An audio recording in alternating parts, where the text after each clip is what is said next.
Hello and welcome to the Weekly Stuff Podcast with Jonathan Lack. And Sean Chapman. We're here as always to talk about stuff. This week on the show, Nintendo unveiled more details about their upcoming Nintendo Switch console in Tokyo, and then they had press events in various, I think it was in New York, right? Yeah, there was one in New York, and I believe there's one in London as well. Okay, yeah.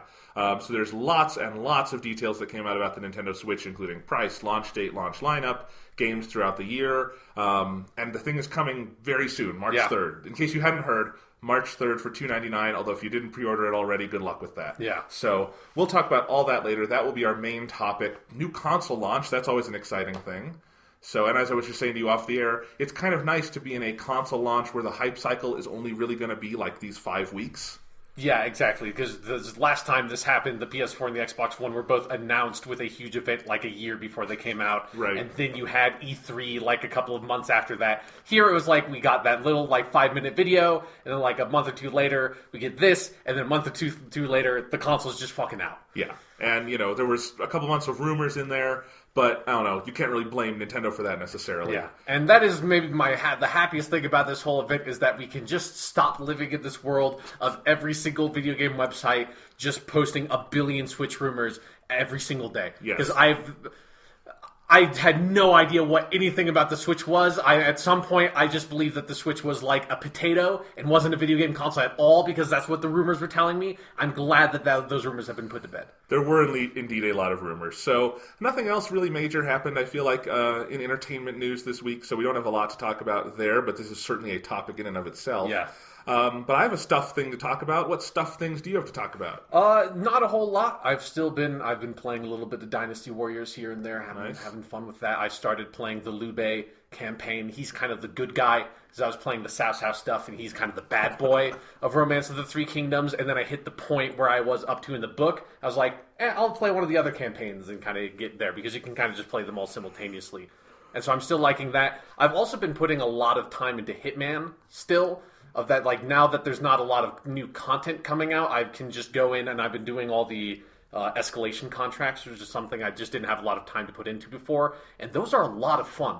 I've only done a couple, but I really like the ones I've done. Yeah, like, they really force you to rethink how you play the game, because it's this fun little kind of challenge mode where they have a bunch of them on all the different maps, and it just gives you a sort of objective, like a target and a specific, generally it'll be like, kill this one guy who could be like any random person on a map, basically. It does not have to be one of the main targets constructed for the map. And you have to kill this person with like wearing this disguise with this weapon, and then if you do that, then they will add things on top of it. Sometimes it'll be other targets, sometimes it'll be the most fun thing is when they put weird modifiers on, like, oh, you can't pacify anyone, you have to kill someone or like leave them alone, or they like hide dead bodies within 90 seconds, which that one has been the trickiest for me in some of the escalations. And right now I'm working on an escalation contract that I'm on the last one, the 5th one, because each one has sort of 5 stages, and it's a Sapienza one that's basically you have to kill a bunch of people with accident kills, and one of them is you have to do it with your suit. And on the last one, it's just a really hard sort of like trying to get all these things organized, and there was a modifier that made it so that like everyone can basically see through your disguises and stuff, and trying to sort of like the main way to kill them with accidents is to get a wrench and then create an oil leak with all these motorbikes lining the street, and then wait for them to pass by and shoot them. And my favorite part about it is that since you basically have to kill at least one of the targets, you have to be wearing your like normal, like standard, like come into the map on the standard starting point suit kind of thing, that I have unlocked the Santa suit by playing the holiday map. So I'm just playing the whole thing running around as Santa Claus, of like creating these oil leaks and blowing up these motorbikes and killing all these people. Giving them a very different type of present. Yes, exactly. And it feels so much fun. And one of the best parts is on the last stage of the escalation, they add this complication where you need to kill 2 of the targets now. You have to kill wearing the bodyguard uniform, and then one of them you have to kill wearing your starting suit. And so I start the map, and how I'm like working out this routine is I go and I run into the church, and if you go into the back of the church, it counts as a trespassing area, and that will cause a guy who's back there to go and run and grab a guard and bring him there to sort of get you out of the trespassing zone, and so that pulls a bodyguard in there. And so I'm a Santa Claus, and I kill him. And there's something so much fun about running into the back of the church, going up the stairs, and finding the dude who's back there, and just running into him, and him turning around and seeing you and being like, "Oh God!" and running away. And then I just slowly walk down the stairs after him with my silenced pistol out while he goes and gets the guard. And I'm just dressed as fucking Saint Nick the whole time on in this bright summer day in the middle of Italy. And then one time I shot the bodyguard and then put the disguise on and turned and looked at that guy. And since he's in a church, he had this great line where he was just yelling, it's like, no, don't kill me, don't kill me. I'm like Jesus, I help people. You can't kill me. And I let him live. Oh, that's nice. Yeah. It's Hitman is a great game. And it's like I said before, it is the murder flower that gives more the more you take from it. And it's a great game. I really feel like if they try another Hitman movie, it should be a Hitman Christmas movie. Yes. With basically that as the plot. Yes, that would be. It's so sad now that I've gotten really into Hitman and knowing that those 2 movies are fucking terrible, because there is a really fun kind of almost campy movie to be made out of Hitman that is in there, you know? I can't speak to the second film they made, but the first one with Timothy Olyphant.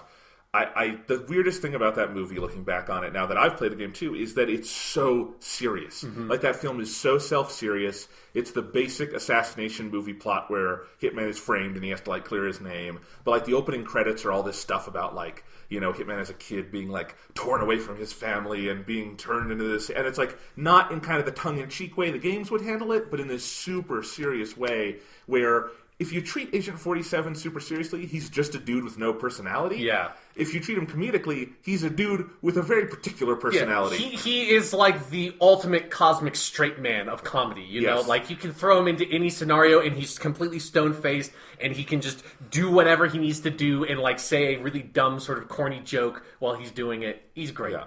Really, the best version of a Hitman movie would be the Mystery Science Theater 3000 movie, where it's just people doing a let's play of Hitman. Exactly, yeah. I have spent a lot of the past year watching a lot of different Hitman the movies when you put it that way. Yes, exactly. So maybe one day they can just do that for the next one. Yeah. It would be a lot cheaper to produce.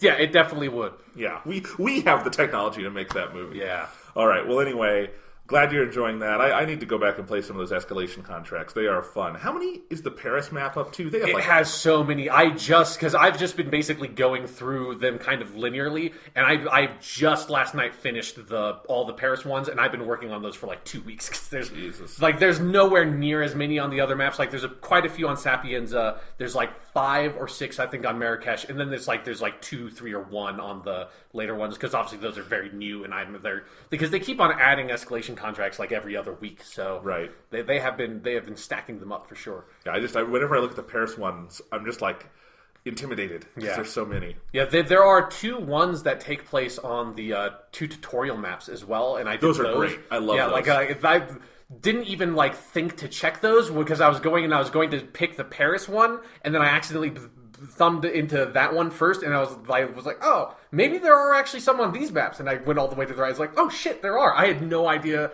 That's when I actually first played the tutorial maps. I did everything, including the escalation contracts, with them. Yeah. And I really love those escalation contracts. The one on the boat and then the one in the training facility are just fantastic. Yeah. The one in the training facility was a moment where, for one of the stages of those, I realized you could do something that I never did before in that whole game, which is if you are standing on a ledge by a window, you can equip a gun and aim the gun into that room from the side. I had no idea you could do that. It's one of those weird things about that game. I have played that game for 50, 60 hours, and I've just never been in a scenario where I needed to do something like that. And then in that escalation contract, it put me in this perfect spot where I was like, wait, I wonder if I could just shoot. And then I've checked. I was like, oh my god, I can equip my silenced pistol and just pop this guy from this window, get on this pole and just slide down and leave the map. That game is just brilliant. Yep. I love it. Speaking of brilliant games, I got two little things to talk. One little thing and one bigger thing to talk about. And one is my continued adventures with Persona 4 the Golden. Yes. Still enjoying my New Game Plus, although I'm getting to a point where it is ludicrous how easy some things are in that game in New Game Plus. Yeah. So I'm on like September 3rd of the game in the in-game calendar. You're getting there. I am one social link event away from completing every nighttime social link. Man, yeah. So all I will have left to do at night is like either go grab fortunes or read books. and I do have a lot of books to read. I mean, yeah, you can get that trophy to get the book reading trophy. Yeah. But it is kind of funny, and I've also got hyperspeed reading already read, so I can read each book in like 1 or 2 sittings. Yeah. So I am like a god in that game. Also, a lot of those social link events are incredible. Ones that I just never there's one in particular I never even started, which was the tutoring social link. Oh, really? Yeah. In the game, which is the tower social link, and I love that social link because it's the tower card, which is the card of calamity, and your ego crashing down. And I'm going through that, and it's about this kid Shu, and for the most part, that is one of the more kind of dull social links in the game for a while, because Shu is just kind of a sad kid who studies all the time, and you're wondering, where's the tower thing going to come in? What's going to happen? And when it comes, it's fucking intense. Mm-hmm. And that game kind of goes for it at that point, and it's some very powerful stuff that happens. Yeah. So that can be said for a lot of the social links. I also finished the nurse social link, which I don't think I ever finished the first time. And that social link is the devil social link. And that is a fascinating one because because the whole idea behind the devil card is it's not just like Satan bad, it's the idea of you being in a scenario that is toxic to you, and this card signifying that you need to escape from that. Yeah. And for a while you think you Narukami is the you to that reading, it's his relationship with the nurse. The nurse toxic for him, right? Who seems kind of inappropriate and all these things, and then as it goes along, you realize, well, Yu's going to be fine. He's a flirt anyway, and the nurse really is just doing that kind of as a defense mechanism. And you realize actually, what is devil for her is being a nurse and being in this hospital setting where she is like such an empathetic person that she just cannot stand this, and there's so many things she hates about her life. And the social link, spoiler alert, culminates in her deciding to kind of uproot her life and leave. And it's one of the only scenes in the game where Yu Narukami is kind of blown away by someone's actions, I feel like, and kind of left like, I've learned an important life lesson today. And it's a really fantastic one too. Although now the game still tells me every 3 days, you can work as a janitor tonight, and I'm like, there's no social link benefit, guys. I'm not doing that. You could just go get money. I could. There's in Persona 5, you can go work at this convenience store to go make money, and there's there's one side quest that you need to go there for once, but you can always just go there to work. I'm like, why would anyone do this? There's no there's no knowledge bonus or anything like that. There's no social link. It's just if you want to role play as this dude who has a part-time job at the convenience store, you can always go there. I guess it's with the janitor one at the hospital, you do get a courage boost every time. Yes. But I don't need that anymore, and I really don't need any money. I am the richest person in Inaba at this point. I have an incredible amount of yen. Anyway, so Persona 4 Golden, it's good. You know that. I just want to share some more thoughts. Love that game. Getting close to the part of the game where you go meet and rescue Naoto. So I'm excited to get my full team finally. Yes. I forgot how deep it is into that game, which also means how much that game is left after you have your full team. It's a long game. Mm-hmm. Anyway, love it. I've also been grinding a ton in that game. Okay. And I am ludicrously over-leveled. I am already level 60. Yes, it's just nuts. But it's just kind of fun when you're that powerful to just kind of grind in that game. And do some Persona fusions because I'm getting close to finishing my compendium, because I started this run with 75% completion, so I was pretty close anyway. Yeah. But it's really interesting to do that, and I'm curious how the final dungeons will go when I'm probably gonna hit max level before the game's over. So yeah. I mean, hopefully you can get Lucifer by the end of that, and he has the special ability that basically nullifies everything about the Marie dungeon and the whole mechanic around that. Yeah. Man, that was fun. That was just so good. Just walking into that, being level 99, having this one guy who's at the end of every single fight, all of my HP and SP is completely restored. It's yep, here we go. I'll keep Lucifer in mind for that. Yeah. It should be fun. Anyway, so that's fun. Other thing that's fun, although this is maybe a strange word on the surface to apply to this, is I have been watching Netflix's A Series of Unfortunate Events TV series, which went up on Netflix yesterday. We're recording this on Saturday, so Friday the 13th of January, which is an apropos date for that show. Yes. And I have to say, this is one of the most pleasant surprises I feel like I've ever had in the world of television. I've heard from a lot of places that this is very good. It's spectacular. Like, I have to gush about this show because I love it to pieces. It's 8 episodes. I've watched 7. I really burned through it. Yeah, that was fast. I was going to try to finish all 8 before this podcast, but then we moved the recording up and I couldn't quite finish all 8. But I've seen most of the season. It is a great show, and it's a pleasant surprise for me in a number of ways. One being that they have taken a stab at adapting Lemony Snicket's A Series of Unfortunate Events before in the 2004 film with Jim Carrey, and it wasn't very good. No, it wasn't. And they never made more of it. And then they put out a trailer for this Netflix show that I was like viscerally turned off by because I think it and going back, I don't think it's that the trailer's misleading. I just think it highlights one particular side of the show and not the totality of it. Okay, yeah. Although in retrospect, I'm not sure how you cut a trailer for something this tonally complex. But anyway, so I was kind of unsure. I was always going to check the show out anyway just because I was curious. But then, at the start of this week, basically, the reviews started pouring in, and they were pretty unanimously not just, this is pretty good, but this is like a really, really good show for people who had read the books and people who hadn't. So I definitely wanted to check it out. And just as a little background, the books, which, if you don't know, came out between 1999 and 2006, and there are 13 of them, written by Daniel Handler under the pen name Lemony Snicket, which is a glorious pen name. Yes. And I read those books as they came out from the age of like 7 to 14, and I loved them. Those books are a huge part of my childhood.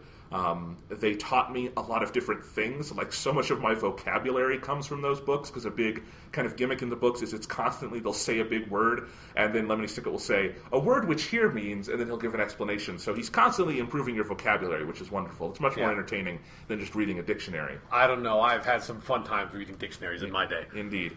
So Lemony Snicket would there's probably a joke somewhere in those 13 books of it would be more fun to read a dictionary, because one of the gimmicks also is he's constantly telling you to stop reading the books because they're too sad. Yeah. And anyway, I love those books. I think they're great. If you don't know the basic story, it's about the Baudelaire orphans, who are these 3 kids, Violet, Klaus, and Sunny. Sunny's a baby, and they lose their parents in a tragic fire. And in the first 7 books are shipped from guardian to guardian. Their first guardian being the villainous Count Olaf, who's the leader of a really shitty theater troupe who wants their fortune. And in each of those first 7 books, he kind of attacks whatever guardian they have, and he has a disguise, and there's kind of this formula to it. And then the latter half of the series starts breaking that formula and gets even darker than the first half, which at certain points is hard to believe, because those books involve an awful lot of death for a children's series. We'll just say that. I mean, they start with a horrible fire that kills the parents and things like that. So, but those books are wonderful.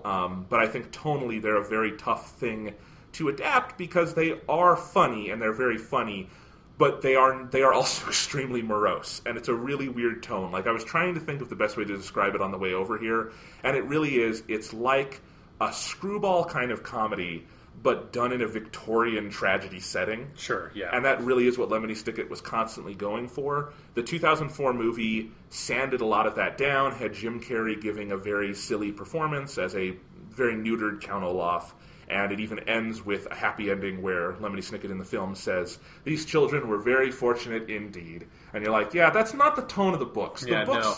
There's just, spoiler for people who are coming with the TV series, there's not a happy ending at the end of book 13. like that ending would be if it was a Victorian tragedy, in that it was actually written in the late 19th century, not today. Where it has a slapped-on happy ending. Yes, where everyone gets married and everything's happy, and then in the background you're always thinking but every fucked up thing that happened to this whole story has in no way been resolved by this. Yeah. But everyone's married, so it's fine. But one of the interesting things about this TV show, which is on Netflix, so that Netflix has the first season, it's 8 episodes, and the plan is every book will be adapted into 2 episodes, so they're planning on doing 26 episodes total. Cool. This season is the first 4 books, so 4 two-parters.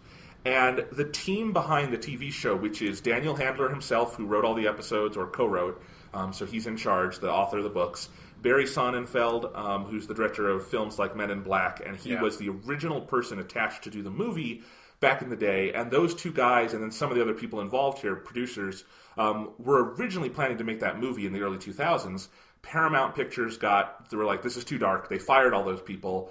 made a lighter movie, and Daniel Handler, he has never said he hated that movie, but he always said he's, was unsatisfied with it and wanted to do more, and was sad they didn't get to kind of do his vision on film. And so finally, 10 years later, or 12 years later, like, one of the funny things is the girl who plays Violet in this was 1 year old when the movie came out. Jeez. Which is a sobering statistic. Yeah, man. Anyway, that's an amazing thing to me. But anyway, so that creative team kind of finally got to come back, do the TV show, and because it's on Netflix, pretty much with no restrictions and can do whatever the hell they want. And you can tell, including having an irresponsible budget. I've said this more and more about Netflix shows. Yeah. Netflix shows are irresponsibly budgeted. There is too much money up on screen. Yeah. It's really nice, but you start thinking like, I get distracted by thinking I don't understand how this business model works. Exactly, yeah. I've had moments like that too, watching some original Netflix program. You're like, how the fuck are they, where are they getting the money to do this? Because it's not just this, it's like, it's like Lemony Snicket, it's fucking all the Marvel shows, it's Orange is the New Black. It's like they have so many shows ongoing, it's The Crown, like it's all this stuff. Yeah, all these movies that they're funding, it's like, I get that Netflix obviously is a very successful business, but it's like, is it this successful of a business? It's very strange because you're like, I only pay $10 a month for this. Yeah. It feels like I'm stealing it, but I'm not. Yeah. It's weird. Yeah, no, and definitely a series of unfortunate events falls in that category of they spent an awful lot of money on this. Like, it looks bigger budget and like better produced than the movie did 12 years ago, which is just insane. So, but where to start with this show? So, like I said, very tough tone to go with, but you can tell basically from the moment the theme song starts in episode 1 that you are in good hands, because the theme song, which is just wonderfully addictive and creative, is Neil Patrick Harris as Count Olaf singing the song Look Away, and it's all about how you need to stop watching this show because it will ruin your whole life and your day, which is the kind of thing that Lemony Snicket would write, where he would start with the big proclamation and then go for the minutia. So things like that. And then the middle verse of the theme song is specific to the episode and the story they're telling, and it's them singing about like the horrible things that are going to happen in this particular episode and why you need to look away. And it's just all, it's like, yes, I get it. And then the first scene of the first episode is Patrick Warburton, perfectly cast as Lemony Snicket. Okay, we're talking like Alan Rickman as Snape levels of perfectly cast, lighting a match in a dark tunnel, telling you that this is a very sad story, nothing happy will happen in it, and you have to stop watching. And I'm just like, yes, this is a series of unfortunate events. And from that point on, I've been pretty giddy watching this show, because it is not exactly like the books, and that's something I really like about it, is that Daniel Handler, this is clearly one of those circumstances where he got to adapt his own material and decided, I'm going to have fun with this. Like, I get to go tell my story again, but I'm not just going to tell the same story. I'm going to do some different things here and there, and as the season goes along, actually, that becomes a bigger and bigger part of it, is how he's kind of consciously playing with the material. And if you've read the books, there's a lot of little Easter eggs and things like that. So he's having a lot of fun with that. But on top of that, it just feels like the books did, even if it's not always true to the letter of them. So, a great example of that is kind of the person you have to talk about first with this show, which is Neil Patrick Harris as Count Olaf. He's top billed, he's on all the posters and stuff. And from that trailer, I was kind of thinking, that just kind of looks like the Jim Carrey approach, where you have kind of a comedic actor doing a lot of makeup and silly voices and stuff. And it is that, and I think if I were to just describe the performance on paper, it would sound a lot like what Jim Carrey was doing. But this is different in a couple of significant ways. And I think the main thing is that the TV format allows Neil Patrick Harris to show more shadings of this character than Jim Carrey got to do in a 90-minute movie, where they were trying to cram in 3 books and all these different costumes and stuff. And so Jim Carrey kind of just got to do the silly side of it. Neil Patrick Harris gets to do the silly side, and he revels in it, and he is screamingly funny at times. This is Neil Patrick Harris. This is the ideal version of Neil Patrick Harris. This is him at his best, and he is wonderful. But he also gets to have those other shadings, like I talked about, including being genuinely menacing at moments, which is what that character has to be if you're going to sustain 13 books where he's the main villain. Right. If he's just a goofball, there's kind of no reason to read it. But he's a goofball who also, through the first season, murders like 10 people on screen, often pretty brutally. And it is kind of wonderful that I just got through the end of the 6th episode. It's the end of the 3rd book. And if you've read the books, there's a particularly gnarly murder committed at that point in the story by Count Olaf. And the way they realize it on screen is like the perfect version of this realized, because it is walking that line between being really macabre and dark and also very, very black comedy and very dark and kind of hard. And you're laughing at it, but you feel bad for laughing at it, that kind of thing. Yeah. And so I think Neil Patrick Harris ultimately was just kind of the perfect actor for this in so many ways. And I really appreciate his performance. And he's not even my favorite part of the show. So that just tells you how many good things they did. But like the overall design of the series is wonderful, from the makeup to the production design to the cinematography to the costumes to the music and all those different things. Like, especially because Game of Thrones is actually not going to be eligible for Emmys this year because it's airing too late in the year.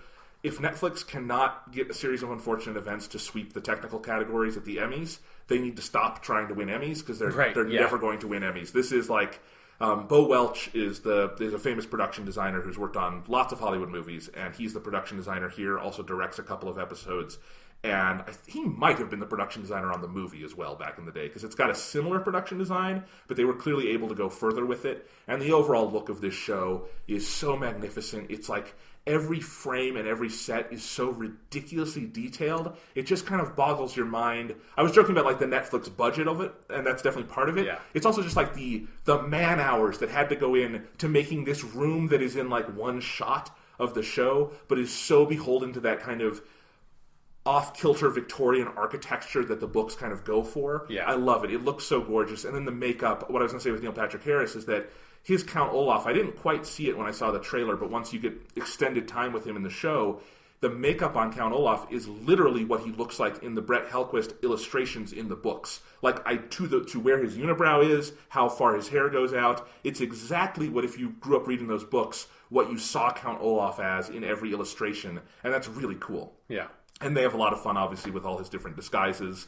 And I like kind of this underlying theme with how they characterize Count Olaf, which is that he's a shitty actor, and they really lean into that side of his personality, where he's a shitty actor who thinks he's a great actor, and part of why he seems to do all these schemes where he plays dress-up is just because he wants to play dress-up and impress people with his bad performances. And of course that goes to one of the larger themes of the story, which is that adults are sort of idiots and just accept what is ever thrown at them, and so he's constantly fooling people who are stupid. And it really feels like Daniel Handler, he knows his own books. He knows his shit. He knows how to do this. So I'm kind of scrambled here. There's so many good things about this show. But just to talk about some of the other characters, for instance, Violet and Klaus, the main two kids in the show, are played by these two kids, Melina Weissman and Lewis Hines. And Melina Weissman I knew from a couple of things. She's plays young Supergirl on Supergirl whenever you do a flashback. So I'd seen her in that.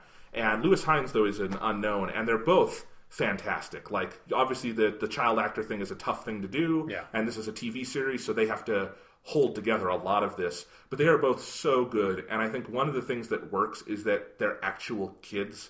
Like, I think Melina Weissman is 13, and I think Lewis Hines is younger than that, and just that they come across as actual little kids who have this incredible burden on them, I think makes the story function better. I don't remember the ages of the kids in the movie, but they were obviously a little older in terms of what they were playing, and that just, it's kind of like when you see, what's his name play Spider-Man? Andrew Garfield? Yeah. Not Andrew Garfield, I meant Tobey Maguire? I meant the new Spider-Man, sorry.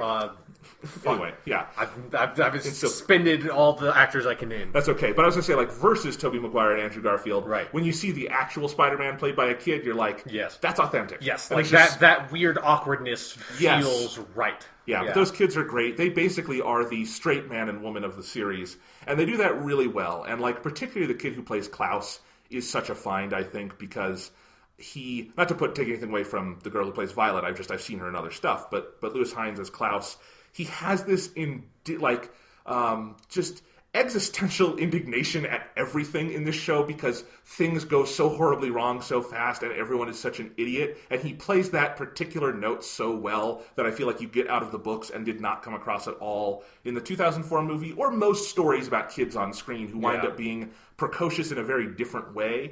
So I don't know, I love all of that. Like, they do have an actual baby playing Sunny, and I think it's funny that they actually credit her in the theme song, because you don't normally credit babies like that. Yeah. But that seems nice, even though this child will never remember any of their time playing this character, which has to be a weird thing when they grow up. Yeah, when you're like 30 years old or something, and you're still like weirdly famous if this gets like really popular. It's like the Nirvana baby, you know? Mm-hmm. Yeah, who's like, I was not conscious when I took that picture, but it's defined my entire life. Yeah. But anyway, they do a lot of good with Sunny here, too, because I think in the movie she was just kind of there as like something, a prop in scenes. But here, like, Sunny is a character who has they do the thing in the books where she says like baby gibberish and they subtitle it with her crazy sentences, and it's wonderful. And I even saw in the credits, the voice of Sunny is Tara Strong, which is such a funny, okay, that's really good. Yeah, just that you would go out of your way to get one of the best voice actresses out there Yeah. to play the baby voice of Sunny.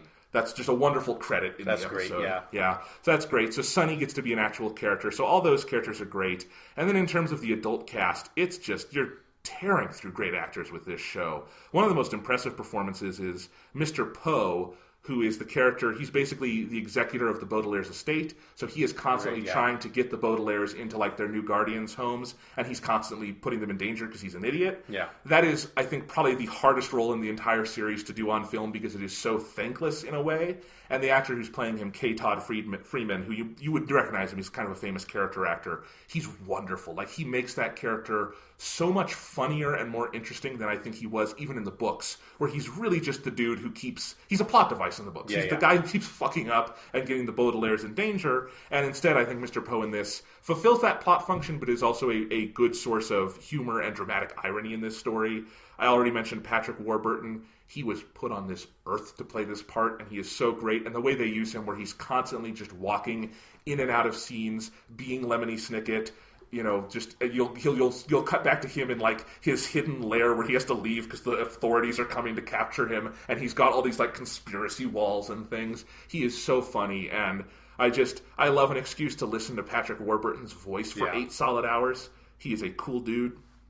And then there are some other actors that really surprised me, like Uncle Monty, their second guardian in the book The Reptile Room, is played here by Asif Mandvi from The Daily Show, is what you guys probably know him as. And he's done some other like dramatic comedic acting roles, but I haven't seen him in a lot of that. So he was a real surprise here because he's very good in this. He's very funny, but he also is very warm and human in a way you wouldn't necessarily expect, you know, someone you know for being a fake news anchor on The Daily Show to be. And I really loved his part in this. Their third guardian, Aunt Josephine, is played by Alfre Woodard, who is another just great character actress, and she is magnificent in this, playing very much against type, because Alfre Woodard plays women, I feel like, who typically have their shit together, and Aunt Josephine very much does not have her shit together, and she's very funny at that. And I've just started the final 2-parter, but there's a couple of good actors there. Don Johnson plays a guy in those last 2 episodes.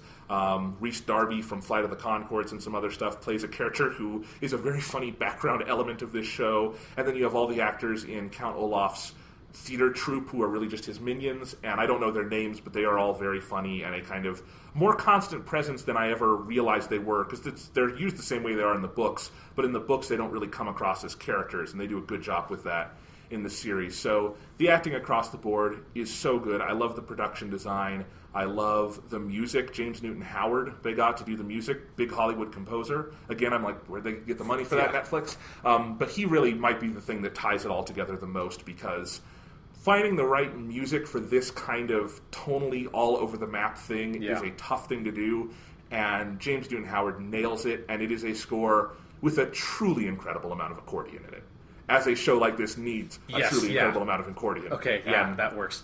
If you want to see a modern American TV show with the accordion as its primary instrument in the score, you can go watch A Series of Unfortunate Events on Netflix, and I feel like that's the highest praise I can give the show. But I love it to pieces. I think the scripts are very good. It's the rare Netflix show where it doesn't feel like every episode is way too long. Mm-hmm. And, you know, some of them are long. They kind of vary in length. I think the second episode is an hour, but then, like, the third episode is 43 minutes or something. Right, yeah. So they vary, but they generally feel like that's the length they need to be. I think it's interesting how they generally follow the stories from the books, but Daniel Handler is having fun, like I said, rewriting certain parts. The fourth book gets a pretty big overhaul because both it's the end of this season and that is one of the weaker books in the original series, so he kind of really reworks how that one functions. But then also he really leans into the mystery stuff from the books, which was kind of largely excised from the film when that was made. But that is one of the best things about those books, is there's this whole mystery of this mysterious organization called VFD that the Baudelaire's parents and Count Olaf apparently were in together at one point. And really the mystery is this just giant red herring that goes throughout the entire books, and even some of the side books that Lemony Snicket wrote, like the wonderfully titled Lemony Snicket, The Unauthorized Autobiography, which was a very funny side book that came out. And you can tell he always had fun writing those things in the books, and he has fun kind of expanding it here. There's a lot more of that mystery stuff going on, and I just love it. It's so funny. They get so many good actors to come in and just do their thing in the background as different VFD members, basically. And you get Daniel Handler coming up with more ways to integrate the acronym VFD, which just stands for a million different things over the course of the series. And he's already come up with a bunch of new ones that aren't even in the books. So it is just a blast. It's a terrific adaptation. It is, the highest praise I can give it is as good of this kind of thing, of like an adaptation of a young adult novel, as I have ever seen. I would put it up there with like the Harry Potter movies or something. It is really well done. And my biggest complaint is I'm really mad there's only 8 episodes to start, and I have to wait for the rest. Because I'm at episode 7, so I'm about to watch the finale. It doesn't feel like I'm at the end of a season. It feels like I'm about, a third of the way through the series. And I part of me wishes they could have done something crazy and just like made all 26 episodes and put them out at once and just let you watch them. That would have been unreasonable. It would have been unreasonable, but it's definitely that kind of thing where it's a hard thing to kind of split into discrete seasons, and it probably will be a while before we get more. But luckily, they only need 2 more seasons to make the rest of it, so it's not like the kids are going to get too old or anything. This should work. Netflix, I don't think, has ever canceled a show. So, I mean, Netflix does not go around canceling shows. Netflix goes around uncanceling shows. That's very That true. is what they have made their business on. Yeah, so, I think we can feel confident that they're going to make the rest of this. It's just that it might take a while to see it all, and that makes me sad because it is very good. But, I'm probably going to have to go back and find my books wherever they are and read some of those again, because I remember generalities about the back half of the series, which is where it gets weird, frankly. But I would like to see some of that again and then see. I'm very curious how they're going to adapt the second half of the book series, because it already feels like they're making some little changes that are going to pretty dramatically affect where they're going with it. But I also kind of trust that this is the right path for the adaptation, because Daniel Handler clearly knows what he's doing. So I'm very curious to see where this goes. This stops right before kind of the best run of the books, so excited for season 2. But this is a great show. I can't recommend it highly enough. As kind of the first new show I've seen in 2017, it's a good start to the year. Not that TV stops at any point these days. Yeah. But, especially Netflix is, do you even really call it TV? What is it at some point? I don't know. And that's actually, if I had any other complaint, I don't understand why there are discrete episodes of this thing. So each book is 2 episodes, but that's basically just so that you can have hour-long chunks. Why?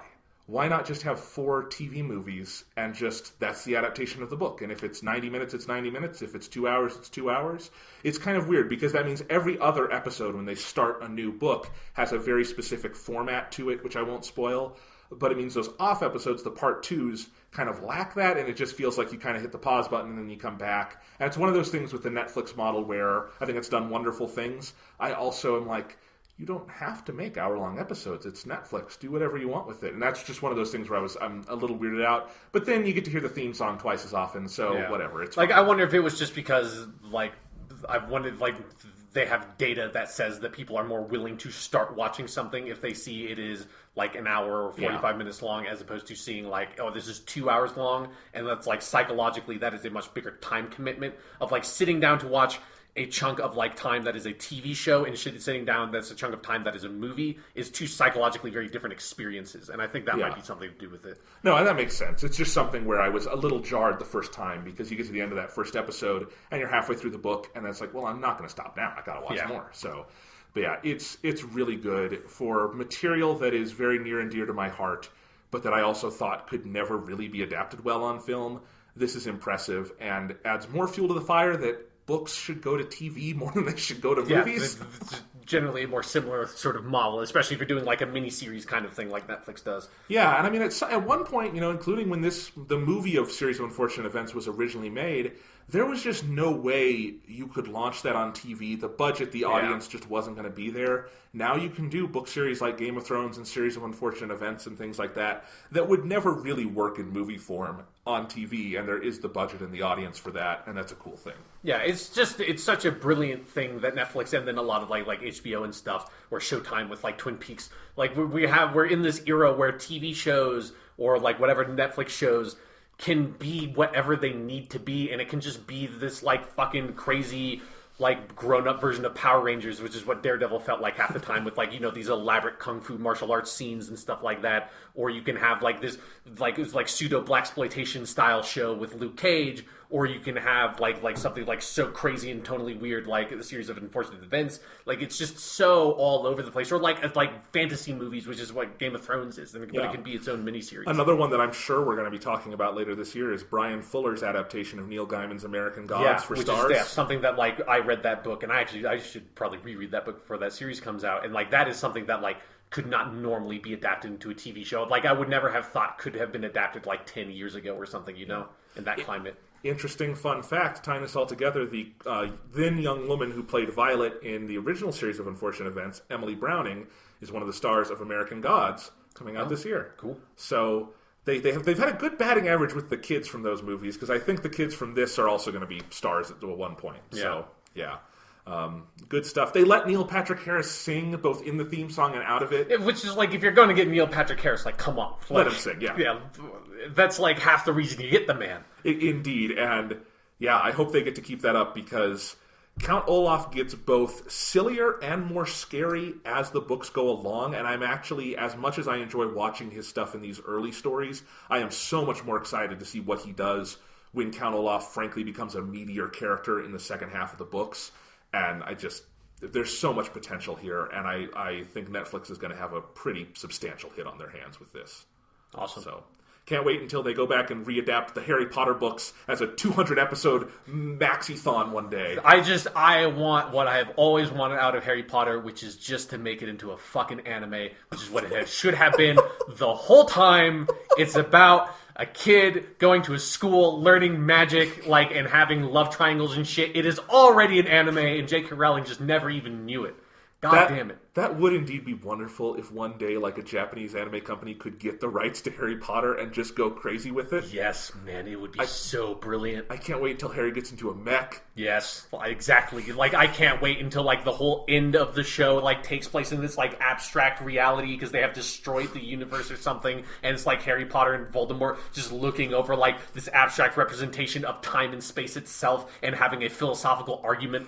Hagrid would totally be a midget and a robot, right? Yeah, yeah. All right. I think eventually, Ron Weasley would just pilot Hagrid.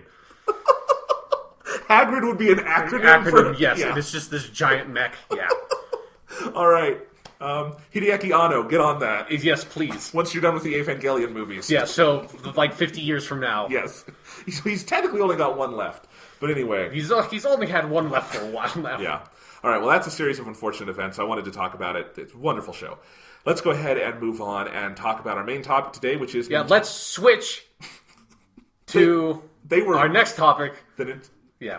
They were very proud of that joke at the press conference. They made it a lot. Yeah. That was... it's interesting. We have not talked about this at all, so I'm interested to hear your thoughts. But that press conference, basically, it was Thursday night. It's kind of weird that they aired it late at night, especially if you were on the East Coast. You were up. Well, it was afternoon in Japan. Oh, it was 1 o'clock in Japan as the YouTube stream kept on switching to the Japanese text. It's this is going to start at 1 p.m. in Japan. It's I can read that, motherfuckers. I hadn't thought of that. Anyway, technically, it was 1300 o'clock. Interesting. So anyway, late night for the States over here, and it was the announcement of, as I said, the price and the specs and all those different things. They announced a bunch of games and reintroduced a bunch of games and all that stuff. Had some fun teasing out the date of Breath of the Wild. But it's interesting to me. I watched that press conference. I had to start about 15 minutes late, but I saw it, and I thought there was a lot of cool stuff. There was a lot of, kind of boring, just normal press conference things to me. There were a lot of very Nintendo-y things about it, but overall, I came out at that pretty pumped about the state of this console. And there was a lot of negative reaction online, and some of it was just people complaining to me, about things that to me are just sort of either normal console launch things or normal Nintendo Direct press conference things. like people bitching about the translators or something, which was weird. I mean, yeah, that's not a complaint about the Switch thing. There were a couple of places where like the translators did not do a great job, but that's also like insanely hard to do. Well, people went off script. What are they supposed to do? Yeah. I mean, it was Suda 51. Yeah. You're not getting Suda 51 on a script. That man's insane. No. So I thought it was fine. I thought they showed a lot of good stuff, and I was happy about it. I don't know, where were you coming from? I am more on the negative side. Like, I don't think it was like, it certainly was not a disaster or anything, but I came into that, and I watched the whole press conference because, like I said, like I was watching the YouTube stream before it actually started, so I could see the Japanese text and all that stuff. But I came into it fairly positive on the Switch stuff, and like feeling like, oh, this might be like the one, like this might be what gets me back into Nintendo consoles. Like, it certainly has the potential. Like, I really liked a lot of the stuff about their sort of basic pitch when they did that first video, and we talked about all of that on the podcast when that came out.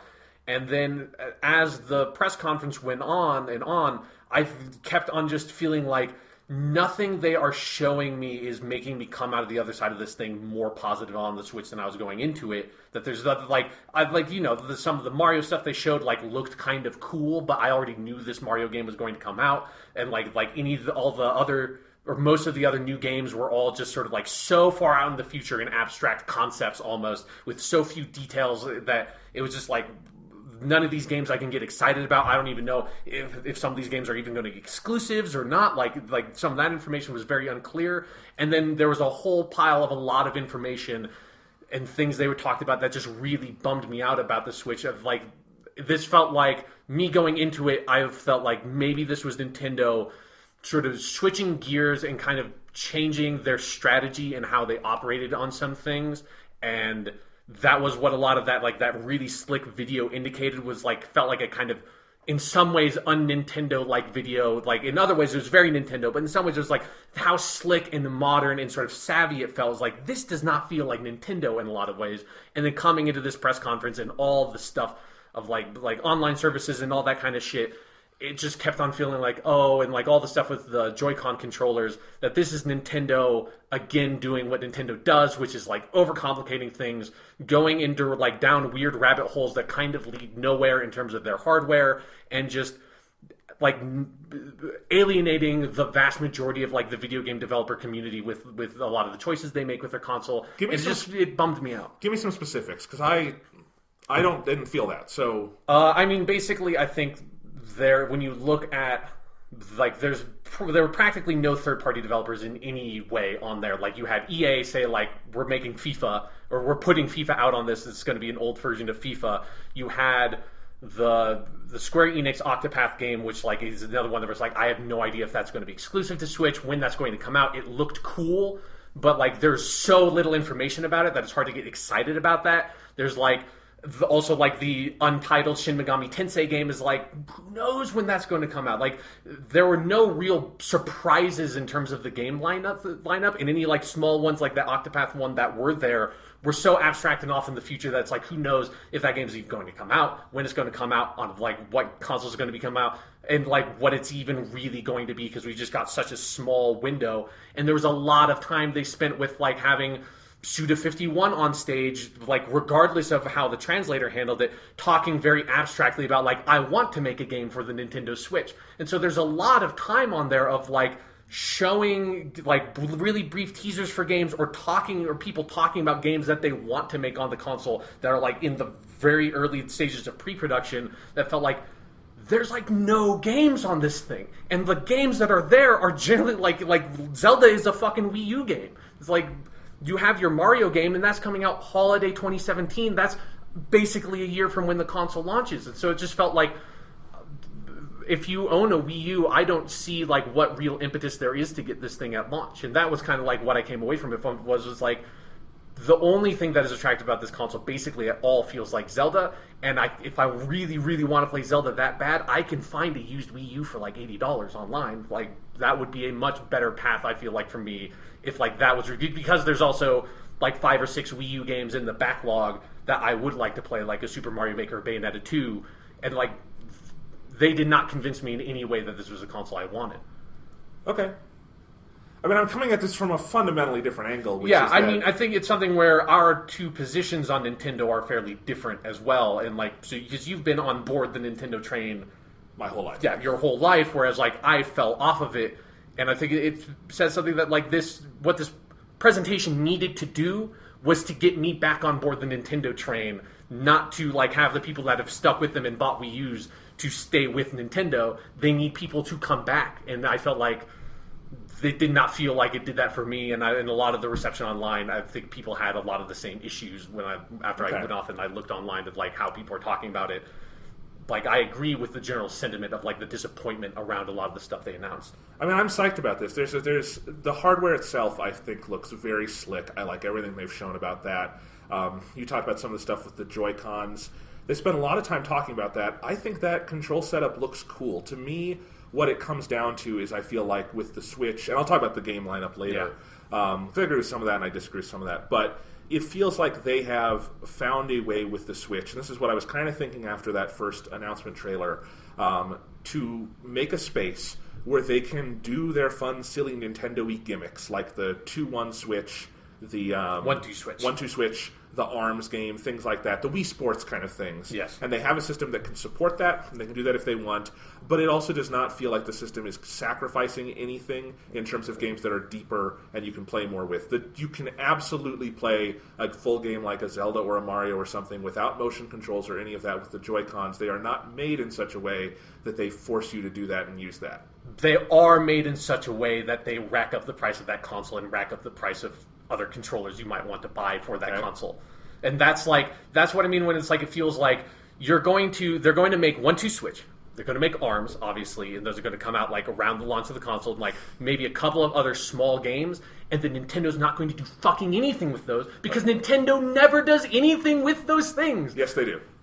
I will defend this. I think we have gotten too negative on those kind of things with Nintendo because of the gamepad on the Wii U. What about the fucking Wiimote? Like, they consistently used that throughout the lifespan of it, and it wasn't always the best thing. What about like Super Smash Brothers, Mario Kart, Super Mario Galaxy? Like the one Mario Galaxy does. I went back and replayed. I was surprised by how integrated that is into Mario Galaxy. I mean, people are playing that with normal controllers on emulators, you know? Like, their control stuff with motion controls and stuff have never really been necessary, with the exception of, like, Skyward Sword is the one big first-party Nintendo game I can think of on the Wii that really used that, other than Wii Sports, obviously, at the launch.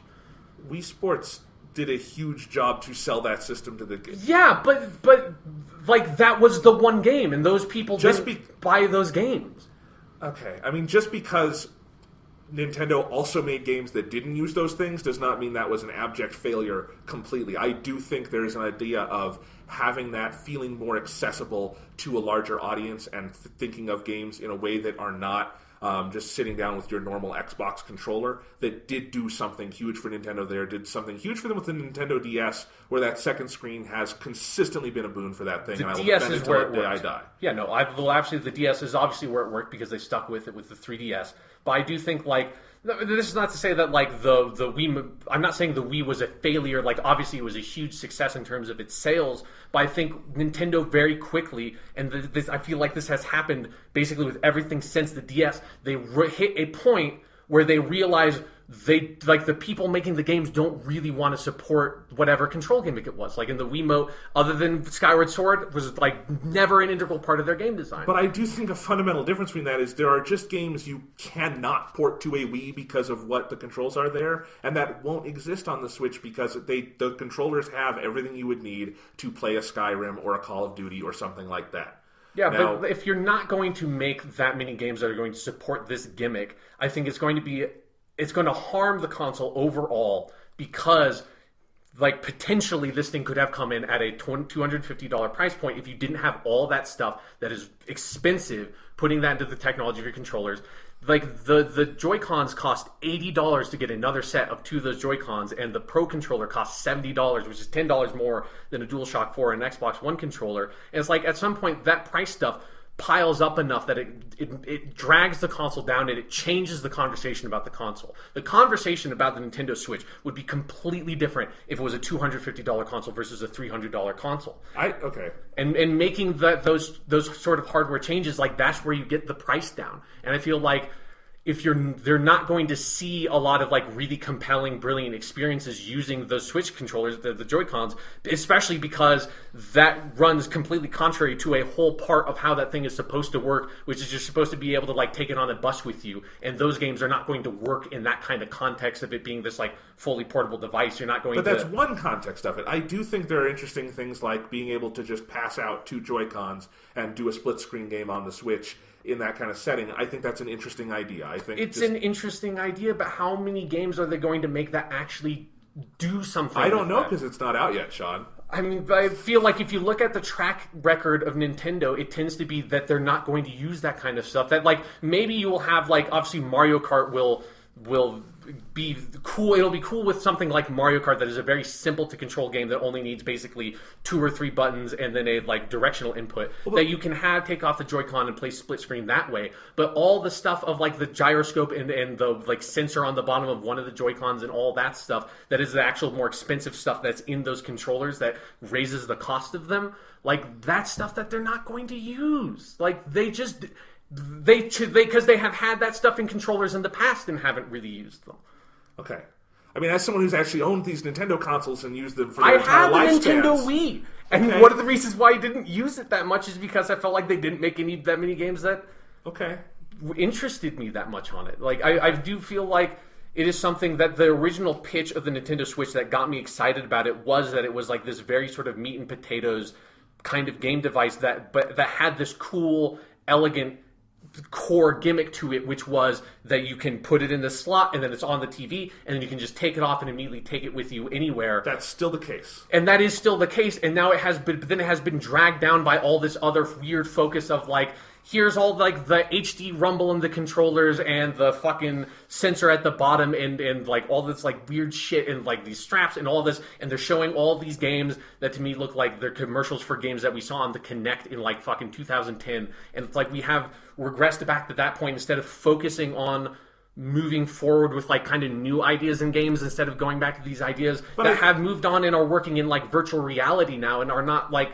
we've found a place for those sorts of input mechanics, and that's in virtual reality. That's where it works really well. It's like not with these games. It feels weird that Nintendo is going back to that stuff.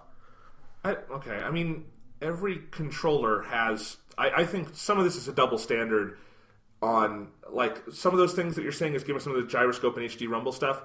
Every controller gets announced with silly shit like that. The DualShock 4 has a capacitive touchpad and a light bar that do nothing. And are also a drain on the battery life and the performance of that controller. And those two things are... I mean, I think the touchpad is just like an underused element of that controller that like it can just be used as sort of a simple input device that can replicate multiple button presses that I wish more developers did more with. And the light bar is a bad design choice on that controller. I'm not sitting here saying that it's a good one there. But what you just described is how I would describe a lot of the sort of those things that go into different Nintendo control devices, like on the Wii U or on the game or on the Wii with the Wiimote or on the gamepad, like having a touchscreen in your hands or having something you can just move around. Most of the time, were the games built around that 100%? No. Was it a little quality of life thing that helped that console in certain ways? To me, and I think to a lot of people who played it, yes. So I don't see why those little things can't be worked in, and I agree the price of the accessories is silly, and I would be interested to see if they do something with that. The price of the console itself didn't so much bother me. That's fairly low for a new home console, especially if you consider that that's a starting point that they're going to cut to at some point. I mean, it depends on what context you're looking at it, if you're looking at it as a home console or if you're looking at it as a handheld, right? Because that's primarily they're pitching it, I think, as a home console that you take with you, not a portable you put on your TV. Yeah. But, like, I just think that when you're looking at like where the market is of like that the PS4 and the Xbox One are both $300 with frequent sales and they all come with bundles of other games, and the Nintendo Switch does not have a pack-in game at all, then we'll talk about that when we talk about the 1-2 Switch game, that like that's I think like the market they're coming into, like that is the highest price that they can be at. And I'm not saying that $300 is an unreasonable ask for the Nintendo Switch. I'm saying that which is what I'm saying what I said when we watched that trailer is that if this thing came in at $250, that would be such an amazing price point, and that would be one big thing for me to be like, okay, maybe I will actually get this thing, instead of like me looking at this and being like, oh well, fuck. Because for me to actually get this console, I would pay at least, I would have to put down $360 to get the game, to get the console and Zelda, and then probably I would want a Pro Controller on top of that, which is another $70. Like, that's a lot of money that I'm not going to just put down to play one game until Mario comes out, you know? Like, and that's to me, that's like the story of this whole presentation, was like, I was not 100% sold on this thing, and every single thing they told me pushed me away from like the point I was of like being like, I might get this, and it was like, no, like there was a lot of small decisions that stacked up to be like, there's no way I'm buying this at launch. Okay. Yeah, I have mine pre-ordered, so that's we'll see. You own a Wii U, John Switch. I know, like I you're know. the guy who's going to get the Nintendo console. I'm not saying that they like didn't need to convince you with no, this. and I was just going to say that to say that's where if anyone was wondering. Yeah. No, I understand that, and I don't know. I mean, there were things that definitely got me more excited for it. I mean, I guess I got distracted from this point. The point I was making earlier was just that, we're coming at this from fundamentally different perspectives. To me, I'm going to own Nintendo systems because Nintendo's batting average is higher than anyone else's on the actual games they publish, and this seems like, to me, the best thing they've had to actually put games out on in a very long time, including even something like my beloved 3DS. So I like that, and I think, at least in terms of a lot of the games we saw on stage, I very much liked, and I recognize, okay, we're not seeing a lot of actual third-party stuff, and that is probably not ideal. But I'm also at a point where it's like, I so don't need another console to play third-party games, and I get that there is obviously a business acumen to actually make a console that could compete in that exact way with the PS4 and Xbox One. I can also see the logic in Nintendo doubling down on what they do well and saying, we're launching mid-generation. We're not competing with these other consoles in terms of power, because the idea we have here, you just could never do that on in this little tablet. And if we can make something where we can make the best version of what Nintendo does with this, then that's a good thing. And so I saw a lot of that. I feel like Breath of the Wild continues to look absolutely incredible. And I know it is technically also coming out on the Wii U, but also a lot of the indications we got from the show floor that it's running at a much higher, rate on the Switch. That's what they were saying. All the reports I've seen is that like it still has a rocky frame rate from the demo they played live at the Switch, as like that's not the same basic demo they played at E3. So like, who knows how old the code is? But like, I even saw the one of the people from GameSpot that played it live, or like played it on the show floor. They said that they felt that the E3 demo for the Wii U version ran slightly better, which who knows, like, we're when you're playing that in scenarios. But like, I mean, there has been a lot of weird information of some people saying that Zelda's going to play at 60 frames per second, which is like, I really don't believe that. And some people are saying that it's like it'll be 1080p when it's docked. Some people are saying it'll be 900p when it's docked. So there's it's hard to say like how that's going to be, but I would bet that those two versions of that game are not substantially different, because the Switch is not substantially more powerful than the Wii U. Like, it just isn't. So, like, I would, like, that's one of the reasons why, like, if you own a Wii U, I find it insane, the idea of buying this console at launch, because, like, the one game you want to play is on a console you already own, and it is not like a, like, old-gen version of that game. It is probably, as far as, like, the information we have to go on, effectively the same version. Okay. Unless, like, you really want to play it on the go. Like, that is, like, the one thing. Or, I would want to switch for the future anyway, and why not start now? Anyway. Because who knows what hardware issues they would have. Like, there's lots of reasons not to buy something at launch if there's not, like, a really compelling reason to get it. Nintendo typically doesn't have those issues.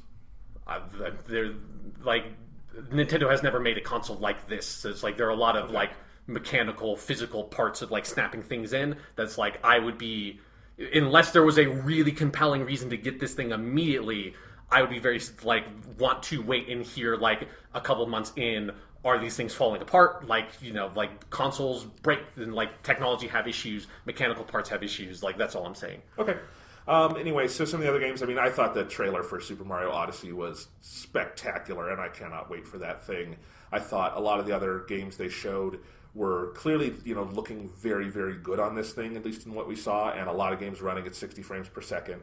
And things like that, which is something that Nintendo has been able to keep up throughout the Wii and Wii U generations, and I like that. I think there's something to be said about their simpler graphical style being more technically versatile, and I liked seeing a little more of that. I thought they had a good run in the middle of the show, seeing some of the different JRPG things, and yes, absolutely, those were not, this game is coming out April 15th or something, and we're going to see it now, but so excited to see it. So I don't know. I mean, again, fundamentally different perspectives on these things. Yeah. I saw a lot of things that I thought looked fun and I was very excited for, and just that's where the new awesome Nintendo games are going to be, and it is, the system itself is something I am very excited for with, I think it's a very slick piece of hardware. I like the whole idea of the dock and the tablet and pulling it in and out and things like that and going from your TV to the portable. I think the Joy-Cons are a really cool idea, and maybe they could have stripped out some of the extraneous stuff and gotten the price down.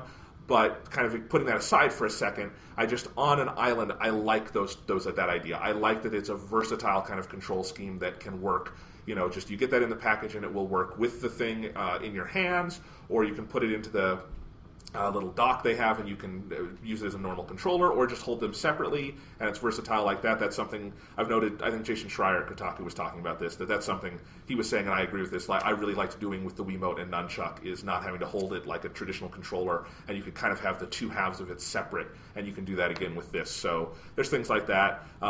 You know, I am disappointed that the price of the Pro controller is as high as it is, but on the flip side, I also thought that I was definitely going to want one of those at launch, and after I saw both the versatility of what the Joy-Cons can be used for, and then heard from the show floor people I trust, at least, I only listened to a select number of people, I guess, saying that they really liked how the Joy-Cons felt and they didn't feel like compromised controllers for their size, that I was like, well, maybe I'll get a Pro controller at one point, but I don't feel like I need one at launch. So, you know, it is interesting that they don't, I don't know, it's hard to say, should they pack one in or not? I don't know with this kind of console what you should or Yeah, I mean, pack. I'm not saying that they should have packed it in, but like it should at least be price competitive with the DualShock 4 and the Xbox One controller. Like, yeah, that's silly. Yeah, that's the 70. Not that it's, you know, crazy out of the ballpark. It's not the Xbox Elite controller. Yeah. But that $10 does, it just raises your eyebrow of like, that's weird. Yeah, like it's like just more expensive enough that you're like, why? Like, yeah, I know it has like an Amiibo like NFC chip reader thing in it, and it has a gyroscope in it. Like, so like presumably that's why it's $70, but still, like, I don't know. Fuck off, dude. Like, come on. I think if you can produce an Xbox or PS4 controller for $60, you can do that for You know, who knows? I don't know if that's an international price conversion thing they're thinking about. I don't know. Nintendo operates in a different way. And I mean, that's the whole other thing is that, like, apparently if you are someone who lives in the UK and other parts of Europe, a lot of that stuff is even more expensive, relatively speaking. I mean, the UK for obvious reasons, but yeah, like, it's like, that's... And that's what I'm saying, like, for all that stuff being on the priciest side it could be, is that it's like, that's just damaging for the console overall. And when you're coming off of Nintendo that just had a console that, like, in its sales-wise is effectively a failure and has, like, a relatively small number of games on it that, like, are, like, the games that really are attracting people, like, I am very wary of, like, jumping into another Nintendo console from the get-go. And so it's like,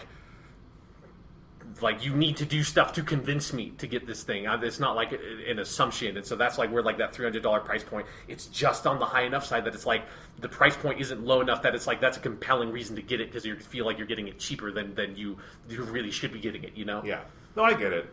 You know, and again, the different perspectives things, you know, where I come at it with this kind of thing is that, you know, even on Nintendo's most disappointing system ever, which is the Wii U, I've reliably had one or two of my favorite games every year wind up on that thing and exclusive to that thing, and there's no reason to think that that batting average is somehow going to go down with the Switch. I really do think it would go up if they're merging the two sides of their company to make those. And that is one thing I guess I wish I would have seen a little more of. And maybe some of this just stuff just isn't ready for prime time. And, you know, they do have at least two pretty prominent fucking games coming out for this thing this year. But I would like to have seen more of stuff that we would have, like, traditionally thought of as being on the handheld team coming for this. And it's tough to say what to do with that because you've got stuff like, okay, HAL Laboratories just finished a Kirby game that came out last year. They obviously wouldn't have something ready to show for this.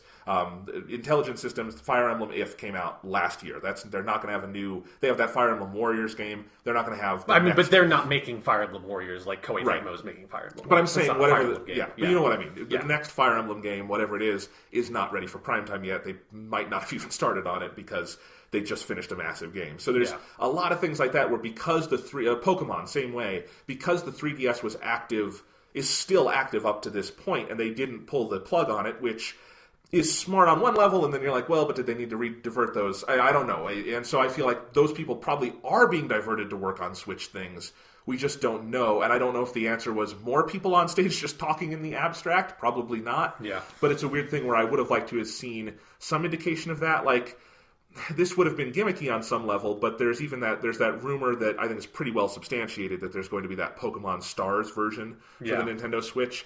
Even something as small as that, I think, would have been good to see just in like, okay, they're putting fucking Pokemon on the Switch, and that seems like that's where the future of that series is. That would be very interesting to see. Yeah, because that is one of the things I'm talking about with the game stuff of like, one of the things that's really compelling about the idea of the Switch is this dream of like, oh, all of the development arms that Nintendo has focusing all of their energy on just making Switch games, and it's like, and then you announce your console and like your like year lineup basically. Like maybe they'll announce some other stuff that's coming out 2017 at E3, who knows? But like when you come out with that and like there is no sign of anything that feels like, oh, this is like the people who have been making 3DS games are now making like Nintendo console games. Like this is awesome. There was not a single one of those. It's like you needed at least one, because it's like I looked at this as like the only games they had that interested me at all were Zelda and Mario, and it's like I can say that about literally every like fucking Nintendo console ever. It's like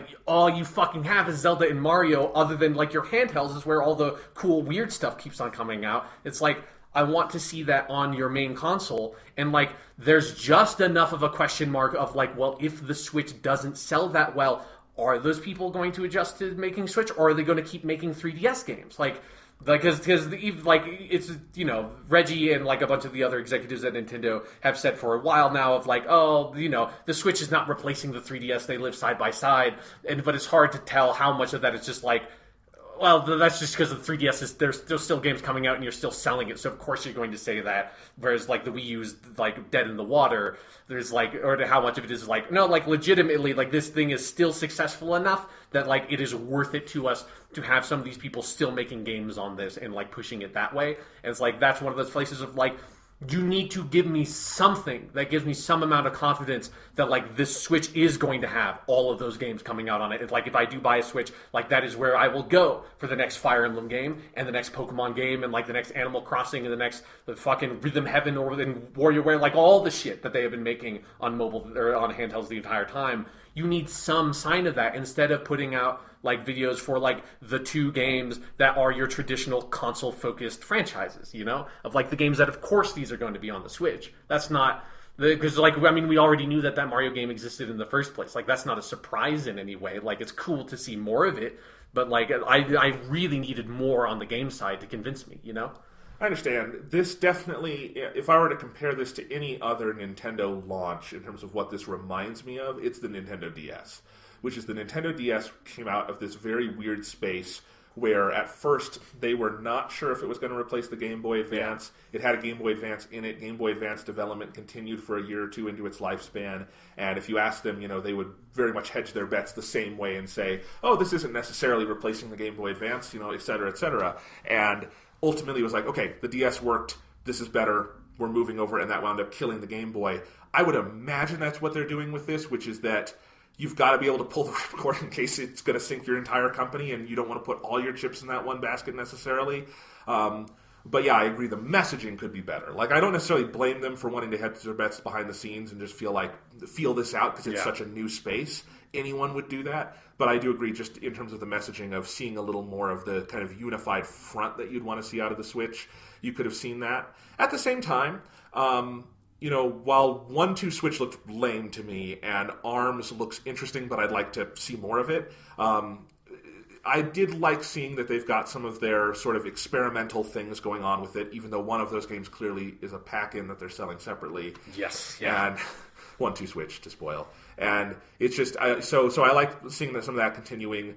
The Mario showing was incredible. Zelda showing all of that, of course. And, you know, I like some of the other things we saw. Again, it's a different thing where I'm looking for a different set of things from this than you are, and there's nothing wrong with that. I get that, but I mean, because it is. I think we should focus in on like the games that they did show. Because we've been kind of talking around them. So let's talk about 1-2-Switch, which is like the first game they really led with, because that is like they started doing all the stuff about the controller, and then they led into 1-2-Switch, and then like doing their whole thing, and it is so insane to me that this game is not a pack-in. That's like one of those places where not only is it not a pack-in, it's sold separately for $50, and it's basically a collection of mini games that I don't think they've said how many games are going to be in it, but it's like not like mini games in like a Mario Party or Wii Sports kind of way, but in a like party game of you, like one of them I saw is like it uses the sensor on the bottom of the Joy-Con to detect like if you're like opening and closing your mouth, or presumably you could probably just wave your hand back and forth in front of it, and that like will like you're eating a sandwich, and how quickly you're doing that is like you're eating more sandwiches. And there's a lot of stuff that's like using the audio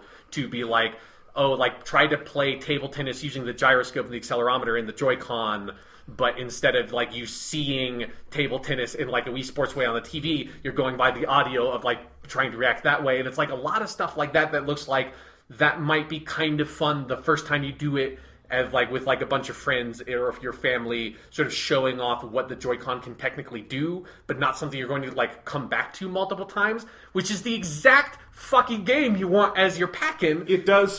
It is in that very weird, unique space of a game that no one would bash an eyelash at. If it were a pack-in, you'd be like, of course, that makes total sense. Yeah. And when it's not, you're like, what is the purpose of this? Yeah. Like, imagine if when the PlayStation 4 launched, the Playroom thing, which was their, like, PlayStation camera software stuff that was like, oh, here's, like, a robot, and it shows, like, all where people show their dicks, right? Yes, basically. Like, when you were live streaming it, you showed your dick, and then Twitch stopped showing non-video game stuff because we're assholes. Not Twitch's assholes. We, the human species, are assholes. I want to be specific about that. And people were showing their assholes, too. And people were showing their assholes, too, which there's nothing wrong with that. It's just, don't do that on Twitch with your PS4 camera. Hey, people have been showing people assholes for millions of years. I meant in that context. Yeah. Anyway. But like that Playroom software, which is just like, you're like, hey, there's goofy stuff that the PlayStation camera can do. Like, this is like if they sold that separately for $50. You're like, who is going to buy this? Like, it's a cool, fun add-on if it just comes with the console and you boot it up and say like, oh, here's how the funny stuff this works, and then like maybe like a couple months later you load it up again when like a new friend is over at your house. You're like, oh, hey, I'll show you the Switch. Oh, what should we do? Oh, I'll show you this thing first to sort of like acclimate you to the concept. And like that is the thing that Wii Sports was so brilliant, because it is exactly that game of like, people would not have gone out to go buy Wii Sports, particularly, you know, like the early adopters that go and are getting like Twilight Princess. They're not going to pick up Wii Sports and Twilight Princess. But if it comes with Wii Sports, you bring it home and you show your mom and like your grandma and your brother. It's like, hey, like check out this. Like we can play bowling with these controllers. And that so sold the concept of those controllers and what they did well and what the console did well, that it was like, it became a complete sensation. It's like, I certainly don't think like what they showed of 1-2-Switch did not look anywhere near Wii Sports level in terms of like good game design and stuff like that. Right.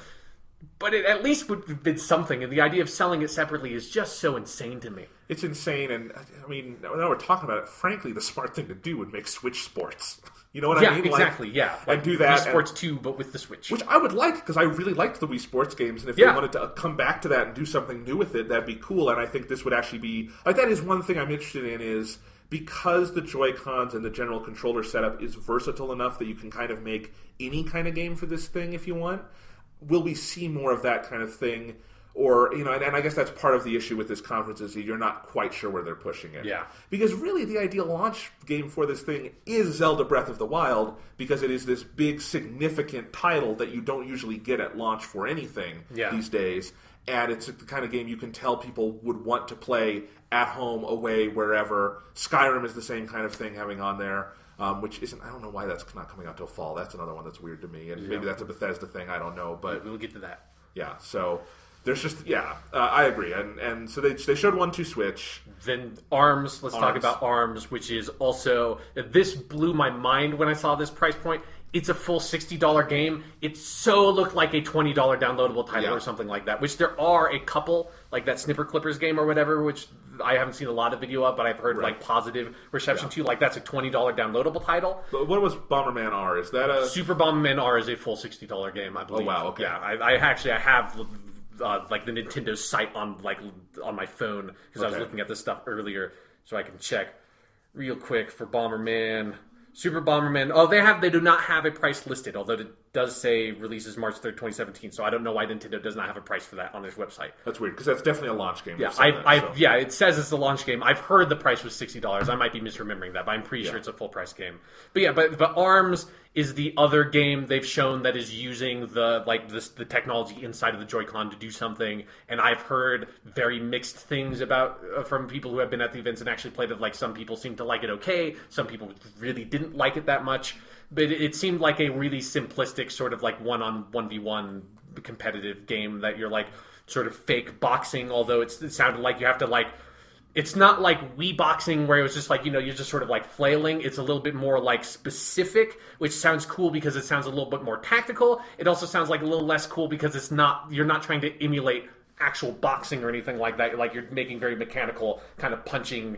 All was like the way it was described to me on a podcast I listened to was like almost like Rock'em Sock'em Robot style, which is like that's what it looked like. Which is not how you want to do that thing. You want to like bob and weave, and like I played arcade games before that have had like motion sense boxing controls, and those games were fun because you're sort of like emulating those movements. And like ARMS sounded really fun when the guy was talking about it on stage, because that is something about this whole presentation that like a lot of the in-between bits were sort of corny and didn't do a lot for me, but a lot of the actual like Japanese developers on stage talking about their games was really endearing. Yes. And that's one of the places where the translators maybe didn't like convey that super well, which is not a big deal, but it was something where I wish I had loaded up a like Japanese version of the stream or something to hear that directly.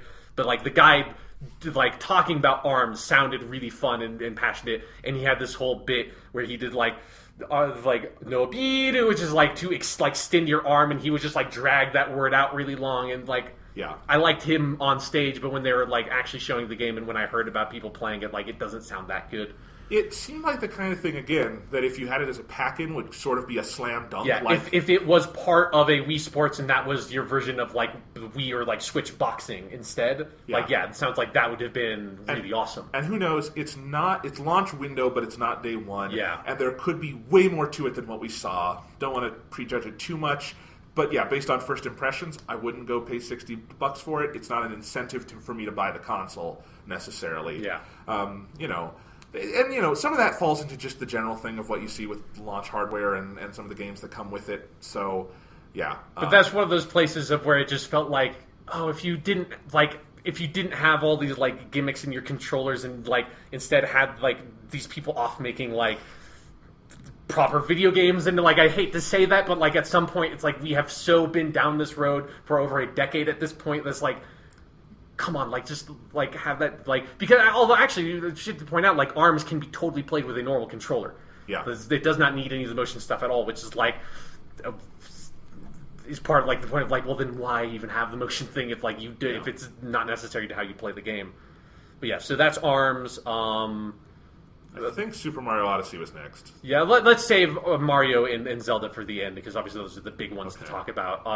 I guess they showed a like teaser video for a like unannounced or untitled Shin Megami Tensei game that was like, it was basically just like a camera walkthrough of a like destroyed hallway and a couple of like the I really demons. liked it as a teaser. Yes, it was a cool teaser, but then it was like when it ended with like not even having a title, that was when you realized like, oh, this is so far off in the future. It's kind of like, they basically announced Shin Megami Tensei X Fire Emblem with the announcement of the Wii U, and then that actual game that is materialized did not come out until literally the last year of the Wii U's life, and that kind of feels like this is like, oh, that's so far off in the future.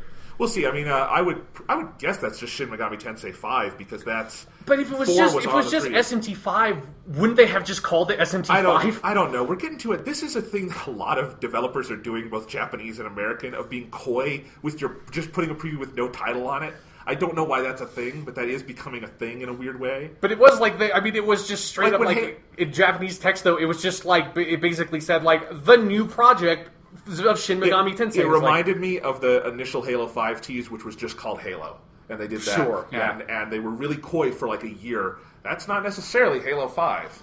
Right, I remember that. Although I suspect that was like them wondering whether or not they should go with another naming convention. Because remember, they did put Halo 5 Guardians at the end. So I suspect that was a real, like, internally, there was some producer who was like, no, it's a new console, like, we need to get, like, new fresh blood in. And people are like, shut the fuck up, it's the 5th Halo game, we're calling it Halo 5. It's like, no, it should be Halo Guardians, man. Let's be honest, that guy was saying it should be called Halo 1.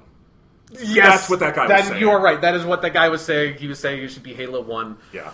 Anyway, if nothing else, I liked that and the little Atlas portion just because Atlas has had a pretty cool partnership with the 3DS. And that's the one thing where we actually saw a transfer from 3DS to Switch. But the thing is, I have no idea if that's a Switch exclusive game or not. Like, who knows? Like, that was like, there was so little information about that game. It was just a small teaser. That's true. They apparently, I did see this on a subreddit. The actual website for Shin Megami Tensei, there's a splash page for that, and it says they're making some 3DS thing, but that one we saw it only says Nintendo Switch beneath. Okay. For that, so.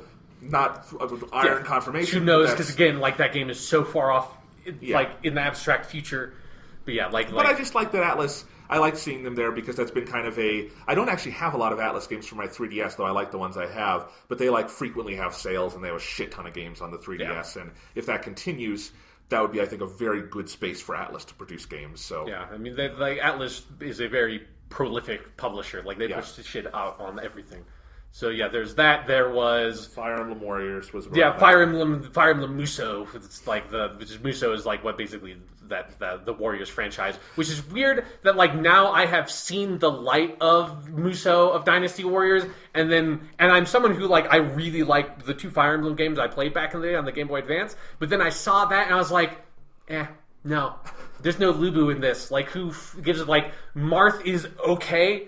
Marth is not fucking Lubu. Like, who gives a shit if it's a Muso game, if it's not Romance of the Three Kingdoms? Like, oh great, yeah, it's based off of, like, this, like, classic, like, great series of tactical RPGs. I'm gonna play the one that's based off of, like, this brilliant work of, like, foundational literature of, like, Chinese history and culture. Motherfuckers, I'm playing real Muso over here. Who needs this Fire Emblem shit? I was happy to see a Fire Emblem thing on stage, so I don't know. Yeah, I thought it was just sort of like funny that at first you're like, oh my god, is this going to be the new Fire Emblem game? And then it comes with this Muso, and you're like, you got me again, you fuckers. Like it's like you did this with like Zelda back in the day. Now you're doing it with Fire Emblem. It could be cool. I don't know.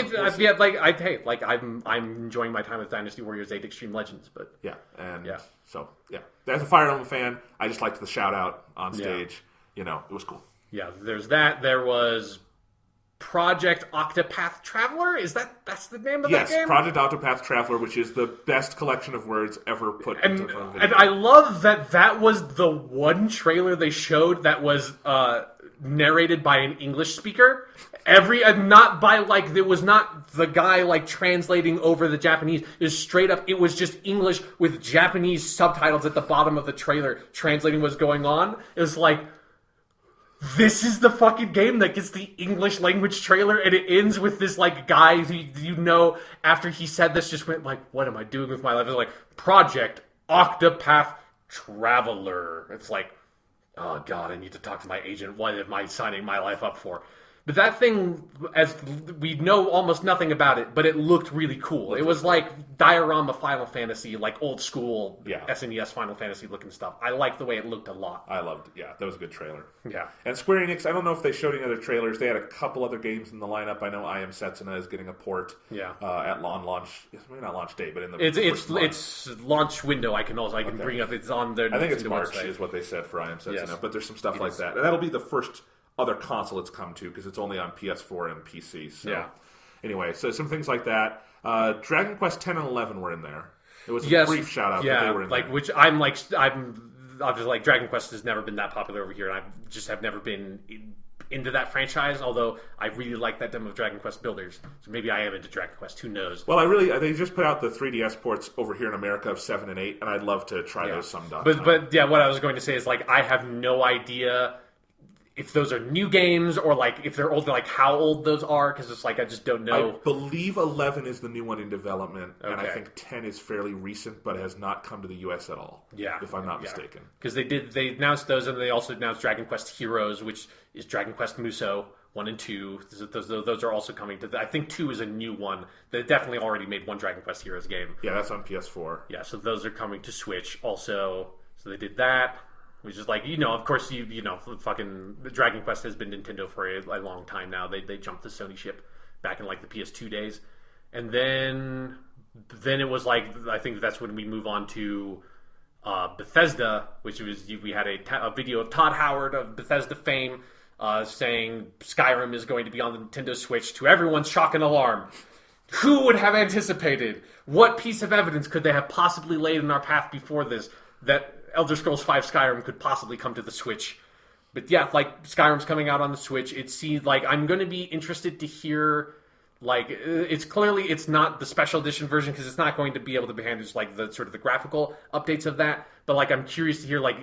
I assume it's going to come with like all the DLC and that stuff. Oh, it's got to, yeah. But I also like there are other sort of like not just straight up like technical improvements, but like engine changes and stuff they did when they did special edition. I'm very curious to hear if it's more that version of the game. So it's and not stuff like because that. It looked very much like the special edition. It's definitely not the special edition. Okay. No, like I'm just like. It's one thing I'm very curious for when that version of the game comes out, which, like you said, it's coming out fall 2017. It's not a launch game. I'm just curious to see like if it's going to be like a good version of that game or not, because I think there's a very good chance that it's like Skyrim is a buggy game regardless. Like the special edition version they came out with fixed some of the bugs, introduced new bugs. I'm just worried that maybe that version of the game is not going to be that good when you think about like. When the Wii U launched and it had a bunch of Western third-party games on it that did not do very well in terms of like the technical department. And it's also true that, as you say, because of the special nature of Bethesda games, that's not going to be the best test case either for how AAA games will run on the Switch. Yeah, which I'm not saying that as like the Switch is not capable of running Skyrim. I'm saying that like I'm just worried that although it does seem like Bethesda is handling it in-house as far as like all the indications go, though like. Yeah, they would not tell us probably immediately if another studio was handling that port, but they seem pretty confident in it just in terms of its marketing presence in the Switch lineup. Yeah, but like I think it is enough of a like question mark to be like until we have like hands-on reports from people who have actually played that version of that game. I'm very curious to hear how that thing's going to turn out because again like because other than Skyrim there was one other Western developer represented on stage, and that was EA. They brought out Soccer Man from EA, who stood up there. Really creepy. He was very creepy. He was like, there was something. This is like a really weird personal thing, but there's something about hearing they had like an American guy who was translating what the guy was saying into Japanese. And obviously, like whenever you have someone Western who like learned Japanese. Saying Japanese, like there's a very specific accent, and there's something that like I have such an associated response to hearing that from taking Japanese classes. I had like a weird, almost like nervous response to hearing that dude talk in Japanese. It's really difficult to quantify, and it's just like I haven't heard that in like a year now or so. It's like I don't hear a lot of people fucking like I don't hear a lot of Americans speaking Japanese in my life all the time anymore. I had this weird fucking response to that. That's like neither here nor there.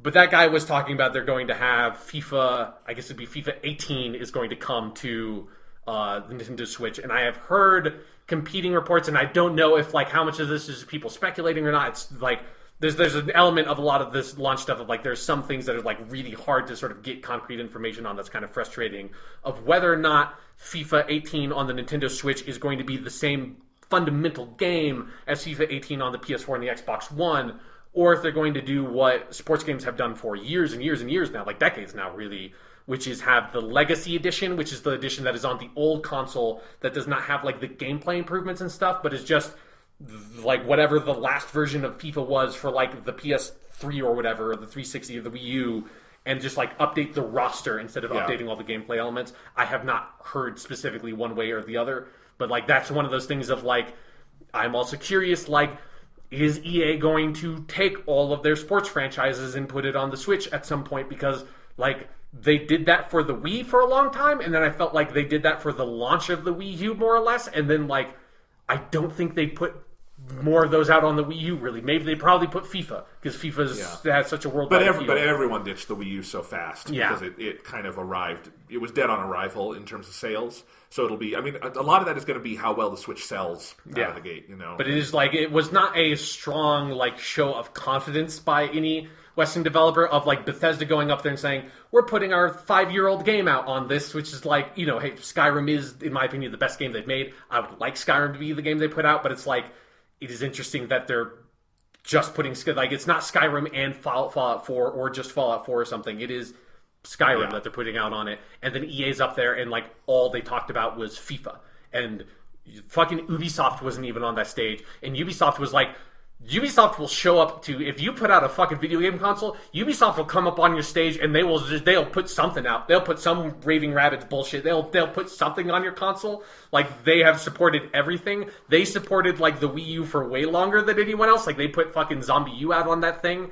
And there are some Ubisoft games coming out. There's, in a really hilarious sort of twist of fate, Rayman Legends, the 4-year-old Rayman game that was originally going to be a Wii U launch exclusive, that then got delayed, and then came out on everything else, and then came out on the Wii U, is going to come out at some point on the Nintendo Switch. I believe Steep, their extreme sports game that just came out in like October on the PS4 and the Xbox One, they have said that that's going to come out on the Switch, although I am suspect of that because it did not perform sales-wise very well on the PS4 and Xbox One, so I bet they're going to just shuttle that version of that game.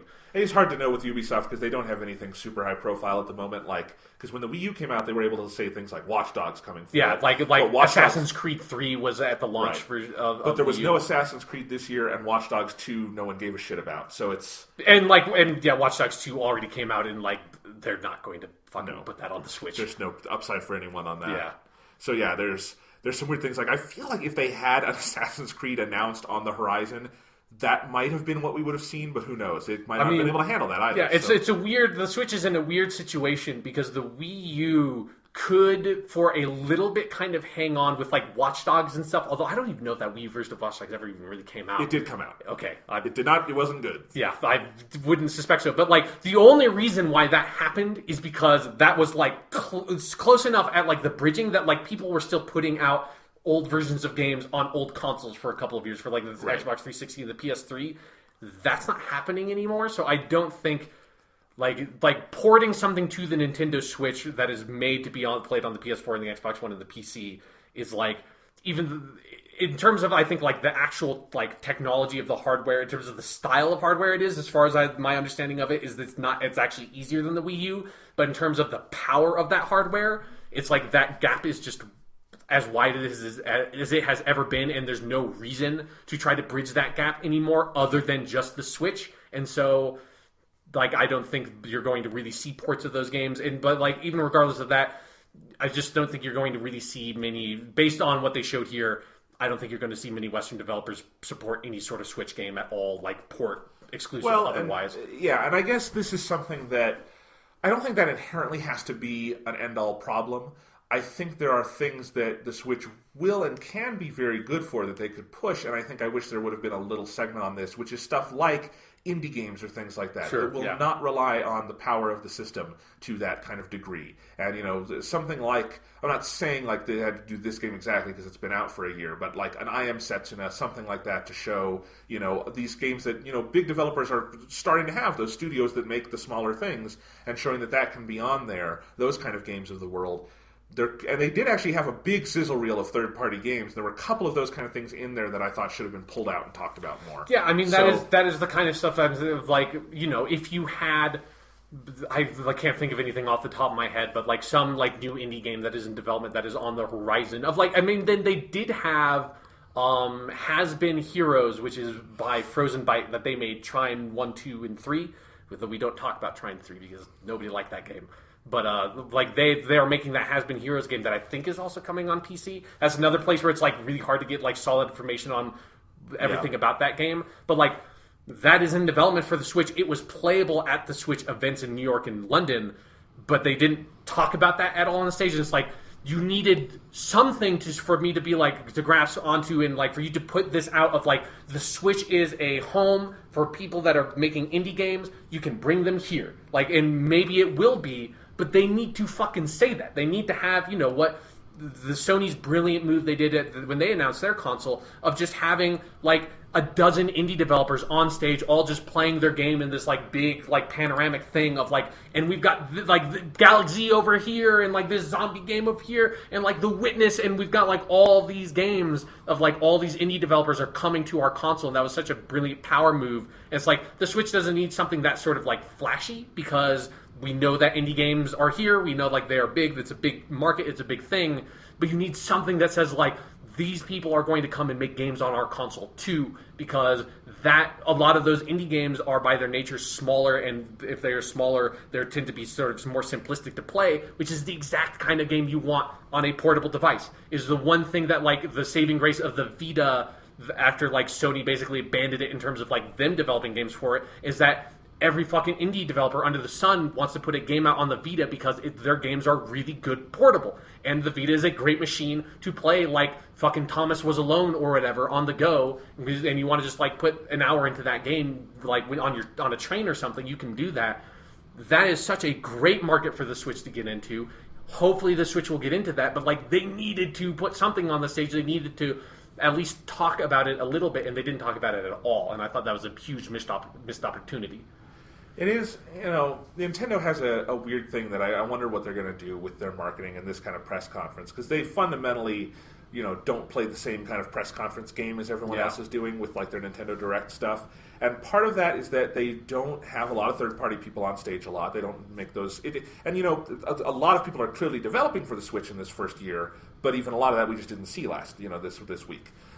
So it's weird that, you know, maybe they need to be better at just that outreach kind of thing and getting people on stage and not being as insular. The other thing that's interesting is that I would expect we have not seen the entire lineup for the year 2017.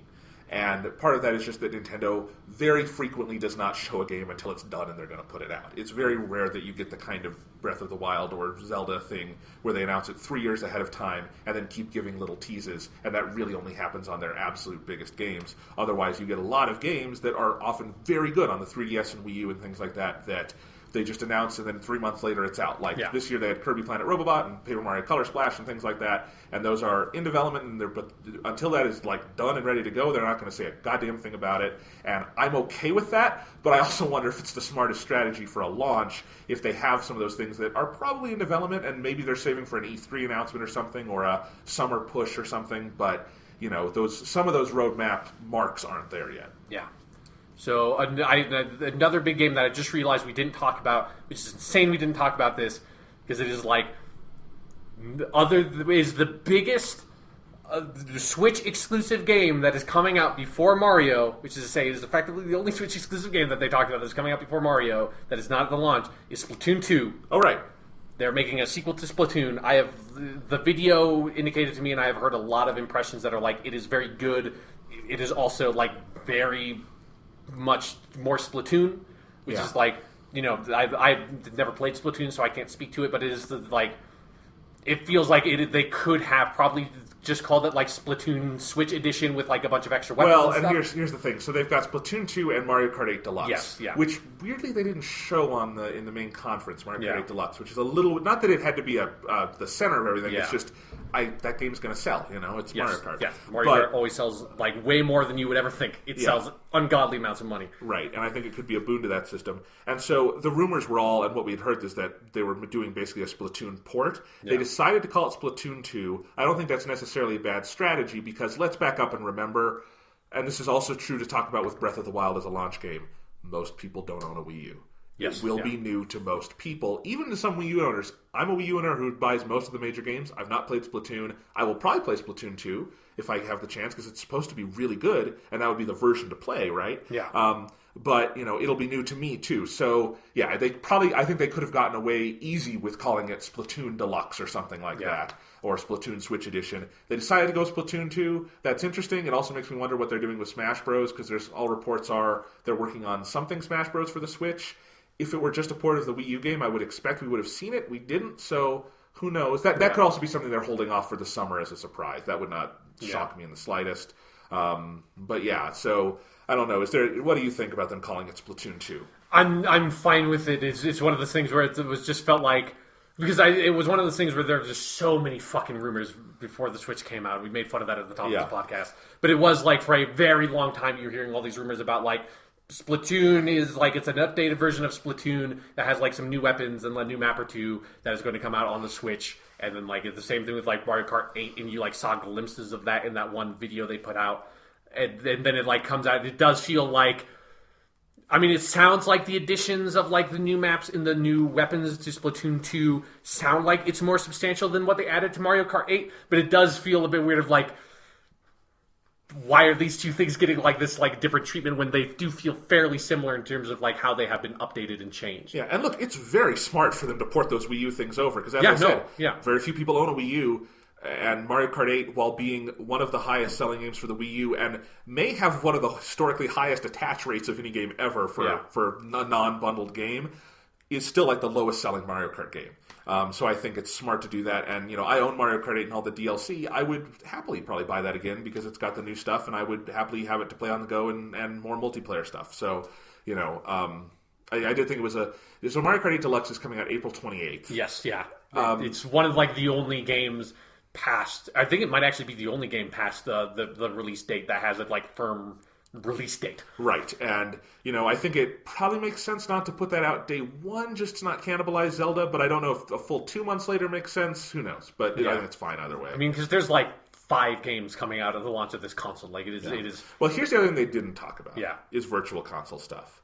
Yeah, no. We know there's going to be something, if for no other reason than their online plans talks about NES and SNES games being on the console. We also just know logically they're going to have a virtual console thing. We've got the reports that are from Eurogamer, so I would say they're very reliable about the GameCube stuff, which could totally be their day one. Who knows? It might be something that they're saving to show off in a couple weeks. I don't know. But they did not talk about virtual console plans, and you would expect in the early days that to be something that helps boost the console. Yeah. So that's a little weird that didn't get touched on. Yeah, because that is some of that stuff of like what felt weird about the presentation is it didn't feel like it was this strong holistic representation of the Switch. It was like this weird, because one of the things that they all barely focused on at all in the whole presentation was that you can take this thing on the go. Like, they barely addressed that at all. It was just, like, such a weird thing where it felt like that's the core, that is what is so fucking cool about the idea of your system. Like, show that and market that to me and, like, get that out there instead of focusing on, like, the fucking gyroscope and the HD rumble or whatever in your Joy-Con controller. And there's a lot of weird gaps like that of, like you're saying, with the virtual console or indie games of, like, this is probably going to have to be a part of this console. Like, it would be... we know the virtual console thing will be an element of the Switch through, like, weird extraneous information that came after the fact that we need to talk about more of that.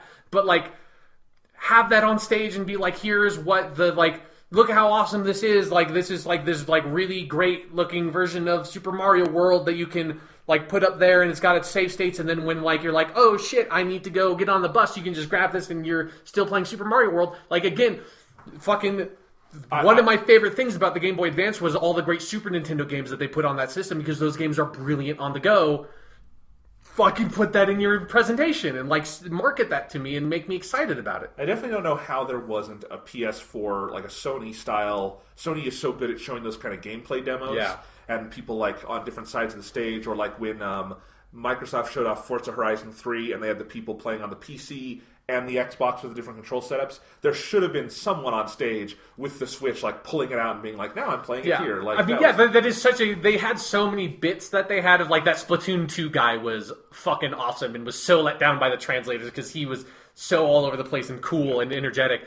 But they did have... The main presenter was this guy, Koizumi. I don't really know what his role is. It was one of, like, the sad things where you remember Iwata passed away because he so would have been giving this presentation.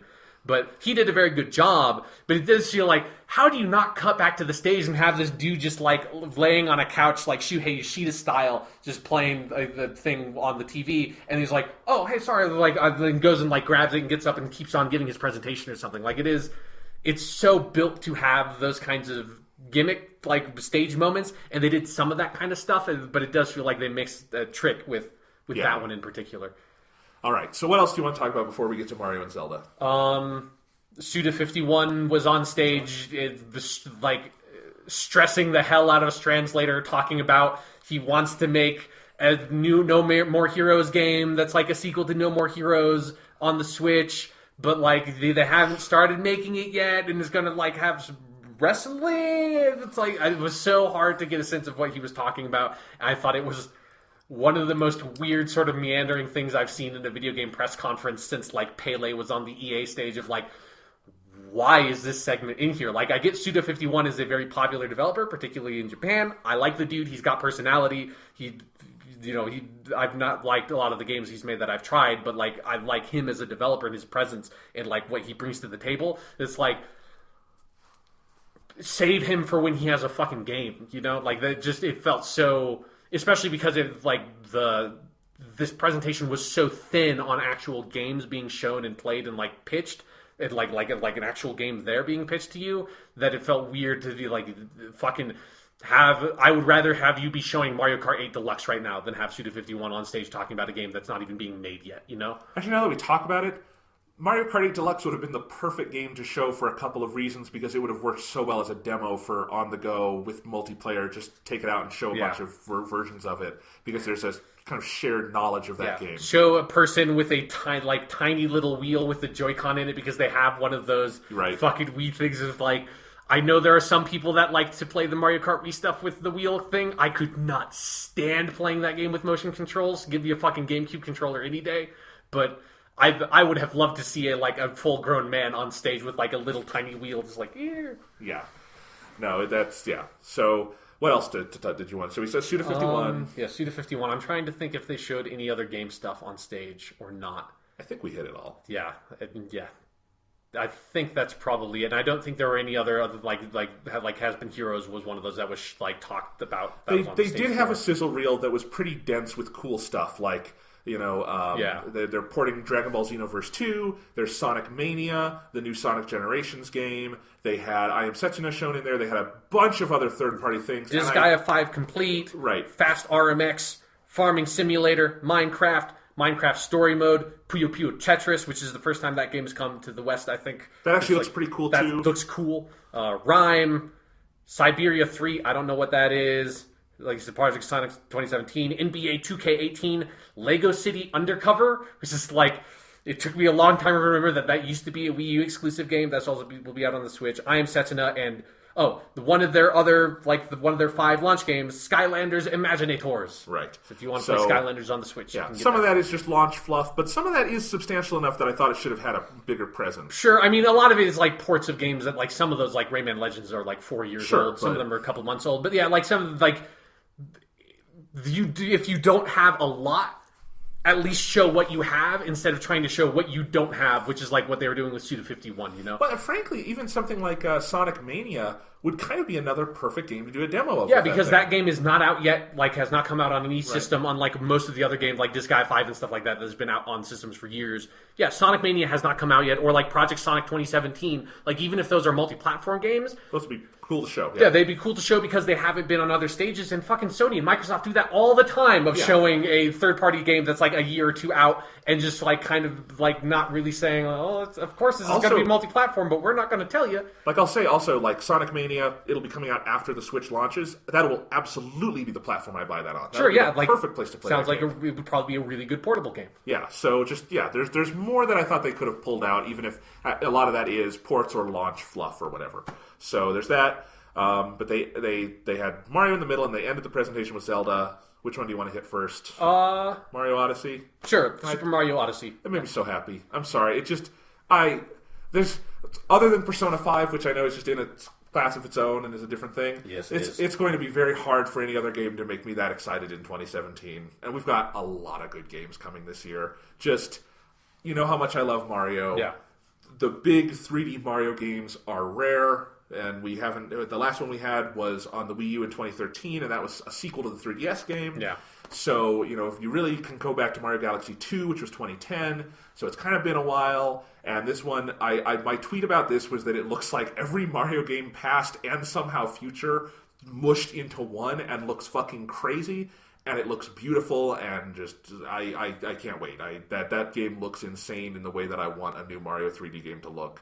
And Yeah, Mario went full Sonic Adventure at the beginning there. Yeah, no, like that's like I'm overall like was pretty intrigued by what they showed with Super Mario Odyssey, and like it is if they're going to make a Mario game like the sort of like weird sandboxy open level kind of thing that Super Mario 64 and Sunshine to a lesser extent, but it still was kind of that game. Like that's what I would want from a Mario game. But there was something about the art style that felt off to me, and it wasn't just like the city stuff. Like the city stuff is insane and kind of made me feel creeped out in a weird way of like watching Mario, the cartoon Mario Man, walking next to full like normal sized humans. Because at least with Sonic, like Sonic Adventure in the 2006 game, and Sonic Next to Humans, is Sonic isn't a fucking human. He's a cartoon hedgehog. Like it's in a weird way, it's okay for him to exist with humans because it's like Roger Rabbit or something. Roger, imagine how creepy and fucked up it would be if Roger Rabbit was like Popeye or something, was a cartoon human acting next to live action humans. Like, this is wrong. This is not. They can't both be humans at the same time. And clearly, this like New York City businesswoman is an actual human. New Donk City. So what the fuck is Mario? What has he been the whole time? Has he been lying to us when he's like a human plumber man? I assume it's some kind of dimensional portal. I mean, that's what basically they said. I think it's basically the Mass Effect Andromeda of Mario games, and that he's gone to a different galaxy. It's all new rules, new species, all that stuff. Yeah. But it's, like, the stuff, like, again, like, it's like who knows? Like, there's a lot of the stuff of, like, the broader structure of that game what they did not show off, and I don't think they needed to show off. Like, that game has a full year of marketing ahead of it if it's going to hit that holiday 2017 date. But it was, like, there were a couple of moments of, like, Mario walking in like this weird sort of realistic looking dark forest that was like, what the fuck? Like what? I liked the art style. I thought it looked like cool, but... like not in a 100% bad way, like kind of in a weird it's good way, and in a weird it's really fucking weird way, and it kind of like changed a lot based on the like what areas he was in, and so like who knows, like in the full game, this is not me like presenting like a critique or something of that. It was just like a weird thing of like, what the fuck is this game?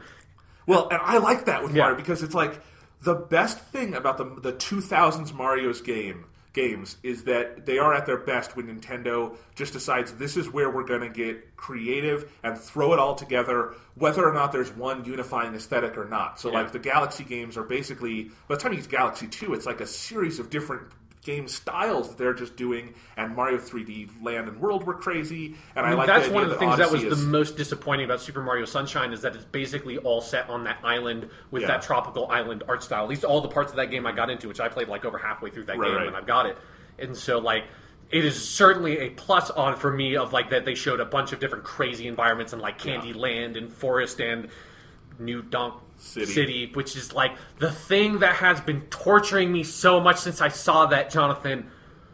What happens when you jump on the humans? I want to find out. What happens when you jump on the humans, Jonathan? Speaking of jumping, some of the control stuff in that trailer was really cool also because there's this new thing where he can throw his hat, and there's one moment where you're in the city and he throws his hat and you jumps on it to get over a gap in a building. That kind of just looks like this is going to be a cool controlling game. Yeah, it looked a lot smoother than like how the flood thing worked in Super Mario Sunshine. Like him just throwing his hat and it being like this like temporary floating platform thing, that did look really smooth. But then they ended it with showing that the hat is like a sentient creature with eyes, which then again it begs the question, what the fuck happens when you jump on the hat, Jonathan? Because he's jumping on the hat, and every other thing he jumps onto disappears and dies and like obliterates.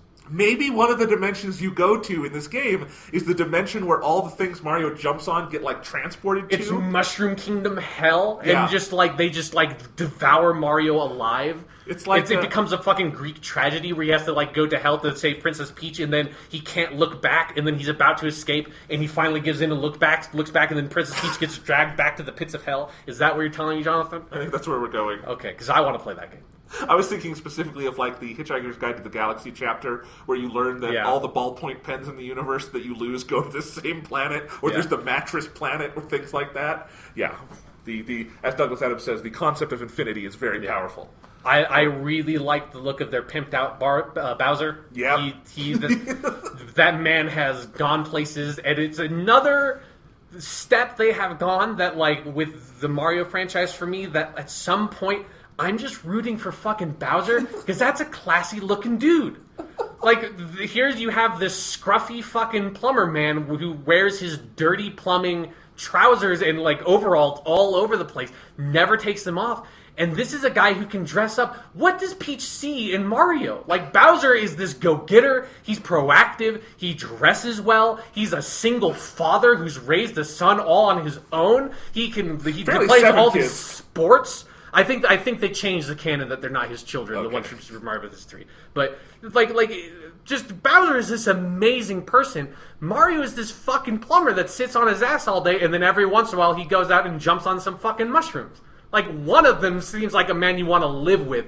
Another does not. That's all I'm saying. Oh my god, did you read the Kotaku article explaining why Wario is Mario? Yes, yeah. Off of Super Mario Run's objective being to just amass a ridiculous number of coins and do Toad apartheid where you separate all the Toads by color. Yeah, it makes sense, It's one of the best things about Mario is that because they've never narrativized Mario, you can just make up these crazy stories with it, and I love that. I hope we never lose that with Mario. Yeah, and it definitely seemed like Super Mario Odyssey. And it's not like it feels like they are so cognizant of the fact that people love to come up with weird lore things for Mario because they never say anything about it, in a way that's a lot more fun than people did with Legend of Zelda of weird timeline shit. Here's just what if Peach and Bowser really love each other? That's a classic one and stuff like that. And Mario just keeps on getting in the way. It's always a fun idea. But I like that it seems like Nintendo's kind of cognizant of it. And it's not just feeding the fire with Pimp Bowser and all this shit. And Mario just going to New Donk City, which is that has to be where Donkey Kong is set, right? The original Donkey Kong, which was that was clearly supposed to be New York City. Are we going to see fucking Pauline, his original girlfriend? Is that going to be is there going to be a love triangle subplot? I have to know. Maybe I will get a Switch just to find out, just to know what happens in the narrative of Super Mario Odyssey. Yeah. No, the reports actually right up until this was announced was that a lot of people thought this was going to be a launch game. Yeah, but it's very much not. It's a holiday. Yeah, it's holiday 2017. It's the farthest out game with an actual release window that they talked about. Yeah, and I would imagine that will actually be holiday 2017. Mario games never typically slip on their dates, and if it does slip, I don't think it would slip by much. No, and it does make sense if they have it relatively ready to go to hold that to be their big holiday game in some way, especially if maybe they have more plans for the summer that we don't know about yet. But yeah, I obviously it would have been dumb to release both Zelda and Mario on day one. That would have just cannibalized each other. Yeah. So we'll see. But yeah, luckily they have Zelda on day one too. So let's talk about Zelda then. Yeah. Putting aside any of that other stuff that it's a cross-platform, all that. Yeah. The trailers for this game are unbelievable. They're really good. And this one really into the realm of top 3 or 4 video game trailers I've ever seen. They're just what they can do in these trailers with just pure atmospherics is unlike anything I've ever seen in video game marketing.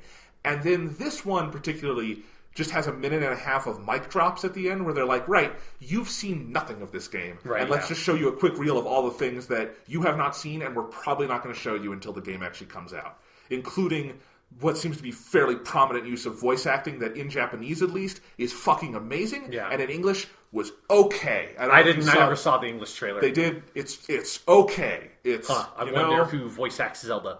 That's the best voice in the trailer. You have heard her because she's the woman who says, Link, wake up. In the demo that they showed at E3. Okay, yeah. It's the same voice. But at least in Japanese, those voices were awesome. Yeah. So, and I hope there's dual audio. I really liked the line, the history of Hyrule is the history of Calamity Ganon. That is such a good line. And Zelda has been a series that sometimes is weirdly story heavy in the way that Twilight Princess is. Generally is sort of light on the story the way Ocarina of Time was. And then every once in a while, Ocarina of Time would give you a huge exposition dump. But I do really, really like what they have shown and hinted at about the story of this being, to get up your ass with fucking Zelda lore, which is something I hate, but here it seems really appropriate, of this being Hyrule, way in the future, and there's all this destroyed civilization, weird technology stuff, and robot-looking things that have It feels like kind of some of the stuff they want to do with the story of Twilight Princess, only not fucking terrible. And that, is appealing to me because I liked a lot of the pitch of Twilight Princess and I really liked Midna as a character. But all the stuff they did with the Twilight realm and fucking like Wolf Link and all that shit was so bad and just like plotted that hopefully like here they like have like nailed it. The one thing like I mean, I'm so intensely curious about this game of like the larger structure and stuff and like the pacing and stuff because it's like obviously you have all this open world stuff in it, but I have to say like they have intrigued me on the story of this game in a way I would have never expected them to do with a Legend of Zelda game. It just looks so fucking gorgeous every second of it, and like when they get into some of the story stuff here, like everyone's been saying it, but the moment where Zelda like bursts into tears and grabs Link, it is viscerally like it catches your breath of like it is cinematically a powerful moment, and then playing on the iconography of that being Zelda and Link is it's almost hard to put into words how powerful an image that is. And some of the other ones in this trailer, like just the reimagining of all these pieces of Zelda lore in this new setting with that level of, you know, like Studio Ghibli kind of cinematic anime, you know, craziness. The way the music is so minimalistic through all of this. Also, it is just gorgeous. Each of those trailers just works as like a little short film, but then this one felt like a short film where they just dropped the fucking mic several times on like, you've seen the tip of the iceberg of this thing, and that's it. Yeah. And I'm psyched. Yeah. I mean, this is easily, I feel like, the most significant launch game in a couple generations. Yeah, like the one thing I would say that takes away from that is that it is a cross-platform game that, like, the other version of it is not a diminished version of that game. So it's like... Maybe, but probably not a diminished version of that game. Yeah. So, like it is... Like, I really want to play this game bad. I do not want to play this game $360+ bad. But it's also...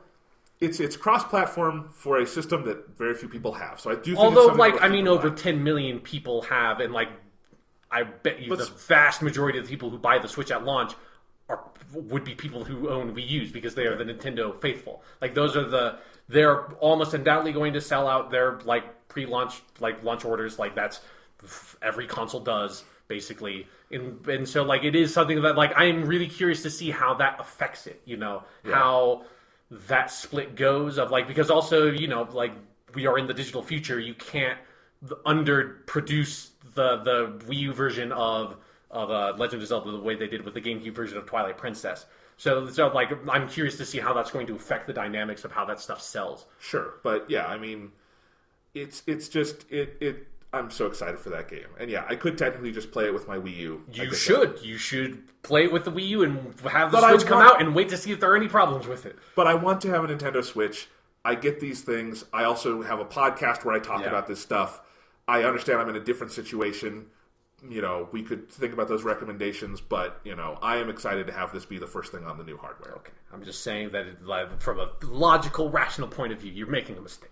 I don't think I'm making a mistake. There's a lot about the Switch. There is like a good chance that you're not making a mistake. There's also a not insignificant chance that you are making a mistake, and you could easily wait and make that insignificant chance a 0% chance and have a 100% certainty on whether or not the Switch is a console that you want to buy at launch with that there's not going to have hardware problems and stuff like that, because the game you're going to play at launch is a game you can play on a system you already own. All I'm saying. Okay. It's illogical. Okay. The best launch games by far for the Xbox One and PS4 were also available on PS3 and 360. So this is not. Yeah, but it wasn't. Those were not like the only launch games that anyone wanted to play.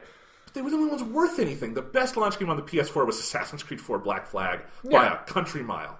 I mean, that was the best one, but like Resogun was a really good game. Like Killzone Shadowfall was not bad. Like it was a pretty. And then there was a lot of games that came out relatively shortly after the console that very quickly justified that. Yeah, I mean, it took a while for the actual train of actual next-gen exclusives and not ports to come. But I mean, like, certainly The Legend of Zelda Breath of the Wild is a brilliant game, or it's probably going to be a brilliant game, and it's, like, a great game to buy for a video game system, but, like, yeah. But I'm just saying, look, there are a lot, especially if you split, I get there's about 10 to 12 million Wii U owners. Yeah. Split that out by region, it becomes very marginal per region, and then you say, look, there's going to be a lot of people who missed a Nintendo generation, and I can see that game specifically being a draw-in. Yeah, and I think it's not insignificant to note that in that most consoles don't launch with a game that significant. Yeah, no, sure. So, you know, I don't want to minimize it too much. Okay. That's all I'm saying. Okay. You know. Okay. Yeah. Okay. But I've just seen a lot of people pretending like there is no launch stuff at all for this system, and that's not true. That's not the situation. But the people that are saying that are the people who own the fucking Wii U's. Like, those are the people that are looking at it and saying, like, Nintendo is not giving me a reason to buy this fucking console, and I am the Nintendo man, because there's nothing else to play other than Zelda, and I already haven't seen that I can play Zelda. Like, those people are very frustrated. I understand. Okay. Yeah. So, anyway, what else do we want to talk about with the Nintendo Switch? I think there's a couple other tech specs and online stuff. Yeah, the online stuff is the major thing I want to touch, because I think there's some significant things to talk about with that. Because that is from... We know very little. We know very little, but what we do know is troubling, I would say. So they opened up the conference with like a lot of like the broader tech stuff, and that's where they talked about like the price and the launch date. And before that, they talked about their online services. And this is one of those things that has taken a long time to narrow down what a lot of this stuff meant. And finally, like earlier today, I finally read something that was a conversation from Reggie about how some of this stuff will work, which is, so they are ultimately going to charge people for online in a similar way that Xbox Live Gold and PS Plus does for like playing online multiplayer stuff and using those sorts of online features. They have not said how much that is going to cost or anything. They have said that there is going to be like a trial period at first, and then I believe it's in the fall is when they're going to roll out the paid version. And so it's not like a trial period of like whenever you get a Switch, you have a trial period of like a couple of months or whatever. It is specifically the service itself is going to launch. When it launches, it is in a trial period. And then once that trial period ends in fall, it is from then on a paid service for anyone. That service is going to be given to you through a smartphone app. And through that app is how you're going to do things like party invite, like messages, and video game chat is going to be done through your smartphone, not through your console. Basically, all of their online features that they're asking you to pay for are not built into the OS, like access or accessible through the OS of the system itself. It's accessible through an app that you download and pay to subscribe to on your phone, which to me sounds terrible. I am definitely inclined to say that. I want to see what this is and how it would work. Yeah, but like given Nintendo's, let's say, less than stellar track record with their online stuff, that does not give you a lot of faith in what they're going to do going forward. And then when you hear on top of it that is going to be some sort of integration with your smartphone to your console, which is, I should say, other than the chat stuff, which is like, I have an app on my phone I can use to chat with people while I'm playing fucking video games. It's called Skype. Like, I do not need your app to do that. And you doing that takes away one of the key things about voice chat on consoles, which is that the fucking video game music, like sound and everything, and the voice chat come through the same channel if I have my headset plugged into like my DualShock 4. Like, that's a big thing that service provides. And like, having that move to your smartphone, there's no reason for me to use your version of fucking voice chat in video games. That's an insane thing to do. And I do want to just read a quote from Reggie, this is what I read like a little bit ago that has sort of confirmed this. And this is just where like, it just sounds so tone deaf. It says, instead of having some sort of bulky gamer headset, you will be able to do it right off your smartphone. Put in your earbuds that you use for your standard mobile device. We think that's a pretty sweet solution. That's part of the overall opportunity that we see in a subscription service. And some of that stuff he was talking about overall, that he's talking about other stuff earlier in that quote. But that is so fucking tone deaf, because do you know, if I have a modern Xbox One controller, the original Xbox One controller did launch with a proprietary input thing for their own chat things, but with a modern Xbox One controller or any era of the DualShock 4, do you know exactly what I can fucking do to do game chat? You can plug in any... Yeah. I can plug in any normal earbud. I can plug in the earbuds I use on my phone if I use my phone like that for a call on my phone, and I can plug that into my fucking controller, Reggie. Like... every time they have talked about their online stuff, it just feels like it gets worse and worse and worse. And like the idea of them asking you to pay for it, and like it is important that they haven't said how much they're going to pay, but I have to imagine it's going to be more than what you want to pay. You know, like that just sounds like such a bad decision. That unless they like 100% turn around the boat, and like their online service is totally directly competitive and great, and like has all the features that you want, and the smartphone stuff works perfect, and it's not a problem. Unless that happens, like they're making a serious mistake by asking people to fucking pay for this kind of stuff. I don't disagree with any of that necessarily. Yeah. I think there are ways that kind of smartphone integration could be really smart up to the level of game chat, which, like they're like, hey, I wish there was an easier smartphone app to do some of that stuff with Xbox sometimes. But you know. I mean, because that is like the Smart Glass app for Xbox One and the PlayStation app that you can have on your smartphone. You can do stuff like send messages and stuff like that way. It's not a great way to do that stuff, which is one of the reasons why it feels like Nintendo's is probably not going to be... I mean, obviously it's going to be more of a priority for them, but that's this kind of stuff that it feels like it would be so easy for some weird networking thing to go wrong between your phone and your console, and just not to work. There's so many ways in which that can not work if you just did it all on the console the way it has been done since like the Xbox 360 or even like the original Xbox and the PS2. Like that stuff, there's a level of sort of like assuredness with that, as long as those systems are built well on the console, that there's not going to be some weird middleman that fails in that process, and building that app is just putting a middleman right there, and then you're asking me to pay for that fucking app. It's very strange. I want to see what it is. You know, if I wonder, there's enough ambiguity in what they've said that I don't know if it's exclusively all on the app, or if it has to be, or if they can change their minds. I can understand if they were going to say it's like for an on-the-go kind of thing, because then you could use your cellular network and you don't have to have 3G in the thing. And that could be smart if they were pitching that side of it that way. But then if they also said at home you can just do it like a normal console, then you're talking, you know? Yeah. But that's not what they said. That is not what they were saying at all. So it's very strange, the entire strategy with that. The question I desperately want answered is, how will DRM work on this thing?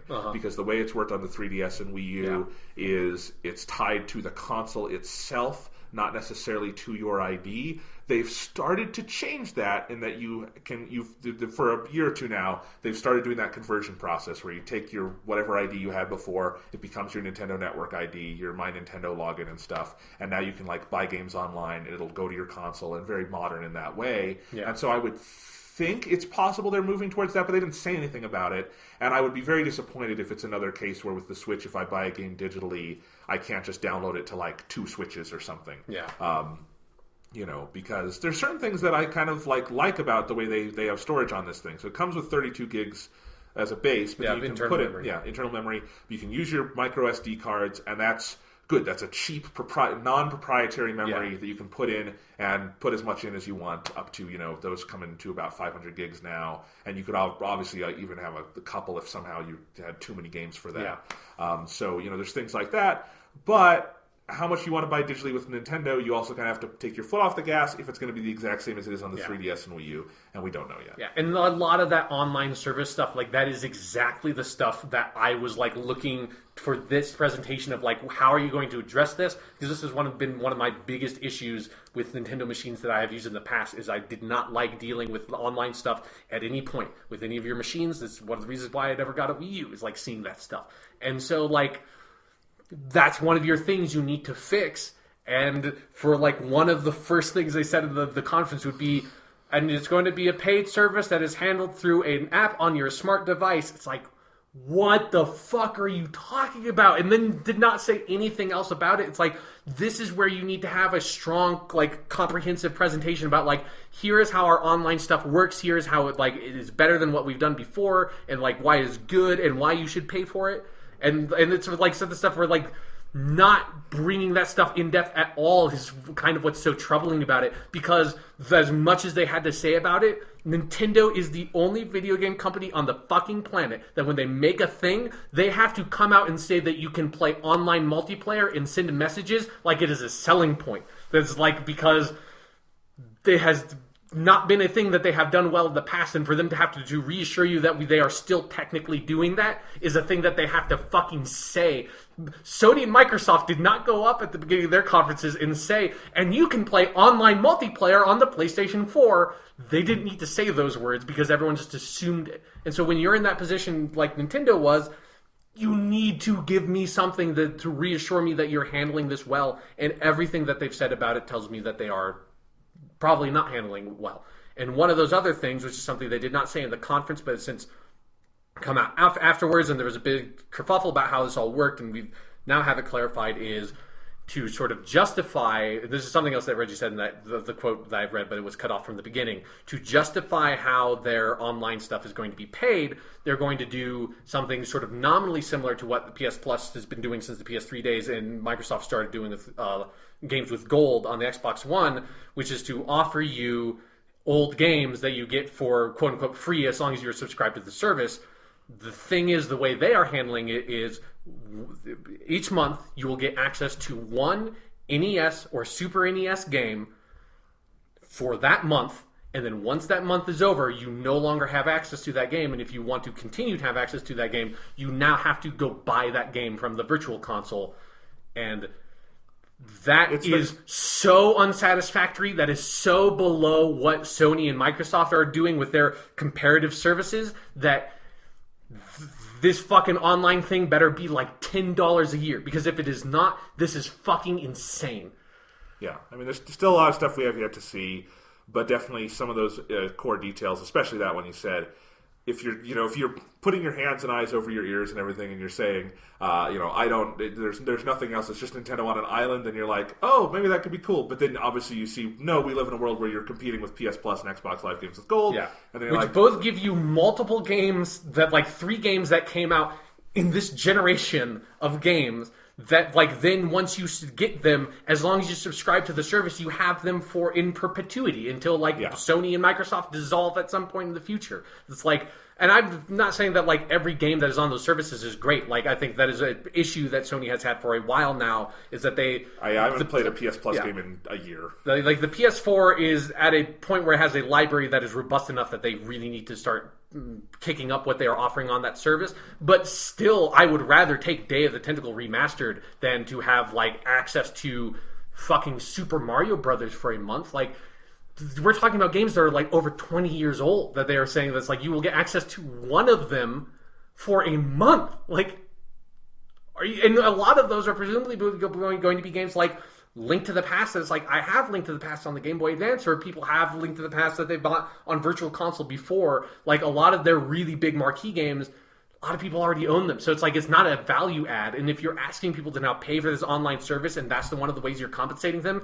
it's like almost actively insulting that you're giving so little when you could give so much more of, like, say, here's you get access to, like, this whole selection of Virtual Console titles that will then be like a rolling thing or something that changes each month instead of it being one game. Like, people have been waiting for such a long time for Nintendo to find a smart way to sort of utilize their video game backwards catalog, that, like, their back catalog that is way more robust than any other fucking active big game developer right now.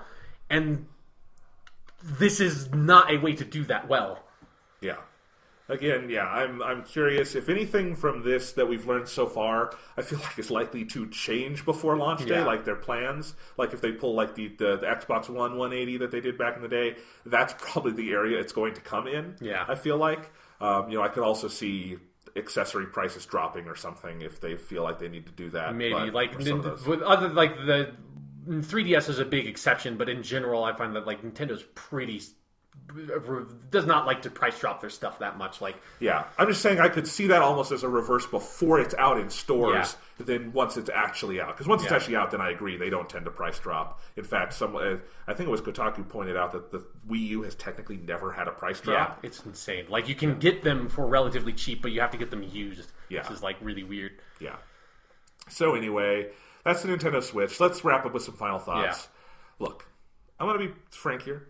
If I could design the world, I would love to live in a world where Nintendo just made games, and those games came out on the PS4 or the Xbox One, and that's how you played it, because that's what they do better than anyone else in the business, and I'd like to see them continue doing that, and it would be nice if that was the easy way they did it, and that'd be great. Maybe with a portable thing on the side, because other people don't make portable systems anymore. Yeah. But in the ideal world, I do think that would be the ideal system we live in, where Nintendo is good at this thing, and they do that, and Sony and Microsoft are good at this thing, and they do that. And that'd be great. We don't live in that world. No. And we're not going to live in that world, at least for some time, if ever. So, in the world we live in, I continue to be excited for this. I think the Switch as a piece of hardware is something I'm very excited for. Considering that some of the things it looks like it's not doing well are the things I've never really looked to Nintendo to do, it's not going to impact my life greatly, and it doesn't disappoint me that much. Like, even if the internet stuff, the online functionality was a hot mess, I don't play Nintendo games online. So, would I like to live in a world where they could do that? Sure.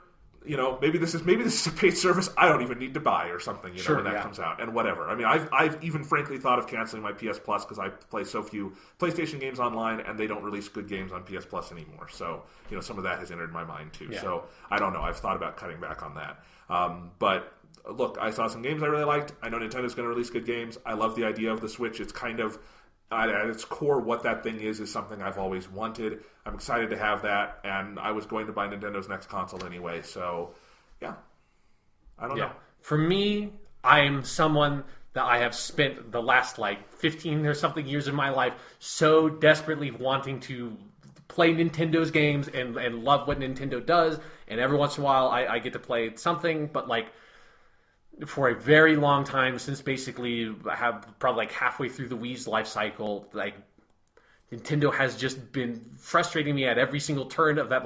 They still make good games, but everything else about what they do is just bad enough that I am not going to fucking pay $300 as a premium to get access to your good games. I'm not going to fucking do that. I want to play Zelda really bad. That Mario game is probably going to be really great, and I want to play that too. But I'm not going to buy a console for $300 and plus and then have to pay all the money to buy those games and the controllers and stuff. I want to play 2 fucking games. I'm not going to do that. And if there are more, maybe I will get it in the future. Who knows? There's going to be more. There's going to be more. Is there going to be a volume of more that I'm actually going to want to get this console? Something I don't know, because that never reached that point with the Wii U for me.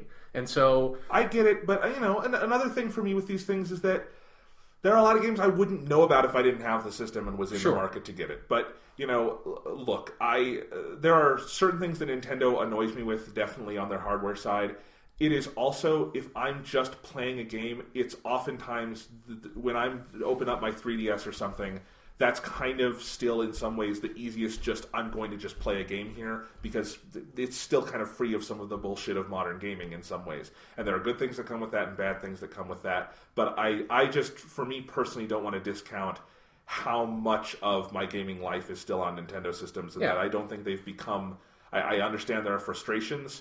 I don't think those frustrations are enough to leave them irrelevant in that way. They're not irrelevant, but there are so many other things I can be doing that, games I already own, books I want to read, movies I want to see. There's so much other stuff I can be spending my time on, and I don't have, a ludicrous amount of money to just throw around, and I am not going to throw down $300 for a console, unless, eventually, hopefully, the rest of Nintendo's development force comes to the Switch. If the Switch is successful and has all of that, then maybe a year from now when Mario is about to come out and the Switch is $250 if it gets price dropped or something, maybe I do jump in on it. Maybe at some point in the future this becomes a much better choice. But right now I came into this excited about the Nintendo Switch and in a position where I felt like Nintendo just has to not fuck up stuff, and then they can get me on their side, because their initial pitch was so strong. And I felt for a lot of this presentation, it felt like even if it was a bunch of minor stuff, they kept on fucking up enough minor stuff that it just kept on pushing me away and away and away, just enough to be like,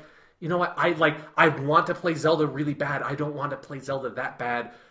I will spend my time doing other stuff that I also want to do. Maybe I can lend you my Wii U. Yeah, that would be fantastic. I would love to be able to play it. But yeah, Nintendo, I want to fucking play your game so bad, but not quite that bad. I'm still in a position where on a fucking clock once a month I will constantly check and look at a 3DS online and get so close to buying it and just back off, and I'm just it's just a little too expensive. Don't quite want to do it, and I'm in that position where it's I am definitely on the edge, but it's not. I feel like they don't present a strong enough sort of cohesive, holistic thing and like a strong enough sort of front that convinces me that this is something I want to get on right away. Again, I'm totally open to getting it at some point in the future. Okay, I get this with launch, with the Switch, totally. Yeah. With the 3DS thing, that's you at that point, though, right? That's not sure. the 3DS. Yeah, no, that's not the 3DS, but like that's why I'm saying of like I want to play Nintendo games really, really bad, but it's like there's enough. There is a system that is relatively cheap that has an insane catalog at this point. But it is like, but if I want to get, because here's my problem with the 3DS stuff, is that like, because they put the new Nintendo 3DS out, I don't want to buy an old Nintendo 3DS, but the new Nintendo 3DS is still too expensive for me to want to get it, when like, I know I'm like, I really want to play Fire Emblem and Pokemon and stuff, but those games are just old enough that like I'm probably going to fall off, not quite finish them and stuff like that. Like it's not. Get a 2DS, $79.99. If I'm not going to buy an old 3DS because I am too much would want to buy the new thing and would kind of like always in the back of my mind I would be annoyed because I knew there was a better version of the thing that like I could have bought and didn't buy. I'm definitely not going to buy a 2DS. Okay. Again, I don't know how that's a Nintendo problem at this point. It is partially a me problem. I mean, obviously, it's a relationship between me and the company. But I am saying that, like, I am at this weird point in my life that I've been for a long time, where Nintendo has enough stuff that I do kind of want to play, but like not a strong enough like sort of whole ecosystem and everything like that makes me want to sort of like pay that big premium of buying this device just to play those games, when like there is a just insane ludicrous plethora of amazing games on the PS4 that I have not even fucking played. Like that, like the PS4 has such an insane robust history of like such a diverse broad titles from all these different game developers from all over the world. It's like I can't justify paying $300 to buy this machine to play games made by, like, I mean, obviously they have a bunch of different developers in Nintendo, but like effectively games from one developer that tend to be very specific kind of games. Because I am also not a big fan of platformers, so like that kind of kills a part of the Nintendo offering to me. I get you know, yeah. Because also, another part of it is I did get burned really fucking hard on Twilight Princess, and that it still hurts to this day. You have to let that go at some point. No, I will not. Okay, that's a stupid complaint at this point. It at hurts. A certain point, there is. I'm just trying to point out. There's an intersection of you and this hardware, and it's not. No, obviously there's of course there's an intersection with you and the hardware where you're this insane Nintendo fan, so you're going to buy it no matter. Yeah. Like fucking, they could make you. But I copped to that. Like, that was the first thing I said. Should have to shove a fucking banana up your ass to buy the next Donkey Kong game, and you would do it.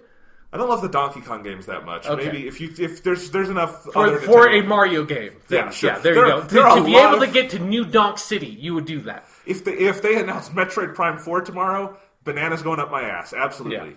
Yeah. So obviously it's an intersection between me and the console, but like and Nintendo. But like there is a world in which Nintendo is like does make that full argument for me to make me want to go buy the machines, because I used to live in that world. I had a GameCube. Like I was the one who wanted to get the GameCube for our family. Okay. You know, like I fucking got a Wii. You know.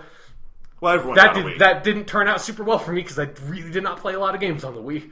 Wii's a great system. There's a lot of good games. It has good games. Don't love the system so much. I like the system just fine, but I'm interested for this. I've got mine on pre-order. I want to talk about the pre-order process really quick. Okay. Because this was a little weird. It was not the most painful pre-order process ever by any means. I mean, it was as long as within the first 24 hours you could find it somewhere, to pre-order. Yeah. And that first night it went up on Best Buy is where I was able to get a pre-order of. I don't love ordering stuff from Best Buy, but it's better than nothing, So I'll have one on launch day unless something goes terribly wrong. But it is weird that there was kind of no like unified front on where they just started like after the conference, they just started going up kind of in random places at random times. Amazon once again, if anyone was trying to relying on order from them, was super frustrating, and you should never. Amazon is not where you should look for first for hardware of anything, because that's just not their business, right? But it was kind of weird that there was just no like, this is the date when it's going to go on pre-order or something, which I very distinctly remember being like, that's how the 3DS and Wii U and other Nintendo games, and obviously the PS4, Xbox One have worked. So that was a little weird. It seemed, and I would not be surprised, of course, if between now and March 3rd, I think there will probably be another round of pre-orders opening. I can't imagine this is all they have to sell, because even for Nintendo, that'd be weird. Uh-huh. I'm sure it will be supply constrained at launch, just because a lot of that will go towards pre-orders. But it is funny that, Nintendo Switch, big launch, a lot of people excited for it, a high interest kind of thing. I was able to get a pre-order with relative ease, and I still cannot get an NES Classic anywhere. It is it would be, I don't know, easier to breathe for 5 minutes underwater than find an NES Classic. Hey, at its Jonathan, price. if you're very patient, you can have 1/30th of that NES Classic over the course of that Switch lifetime. Each month you get another 30th of it, but you have to let the old 30th go away. I'm not saying I even necessarily want an NES Classic. Yeah. It's just bizarre. And one of the things I had kept hearing is that part of why the NES Classic is so supply constrained is Nintendo was using most of its channels to produce Switches, which is good. Maybe Nintendo Switches. Maybe don't launch the NES Classic if you can't get supply out there. Like, you can want the NES Classic whenever you want. Like, that is, this magical item that is based on nostalgia. Like, you could fucking re-release that 50 years from now and people are still going to go apeshit for it. It's just so bizarre. Like, we haven't talked about the NES Classic much on here. It is so bizarre that thing is still, it is middle of January. Yeah. That thing came out in, like, October. You still cannot get one. That is so weird, especially for this thing that was poised to be like the stocking stuffer of the holiday. No one got that thing for Christmas because no one got it, period. Yeah.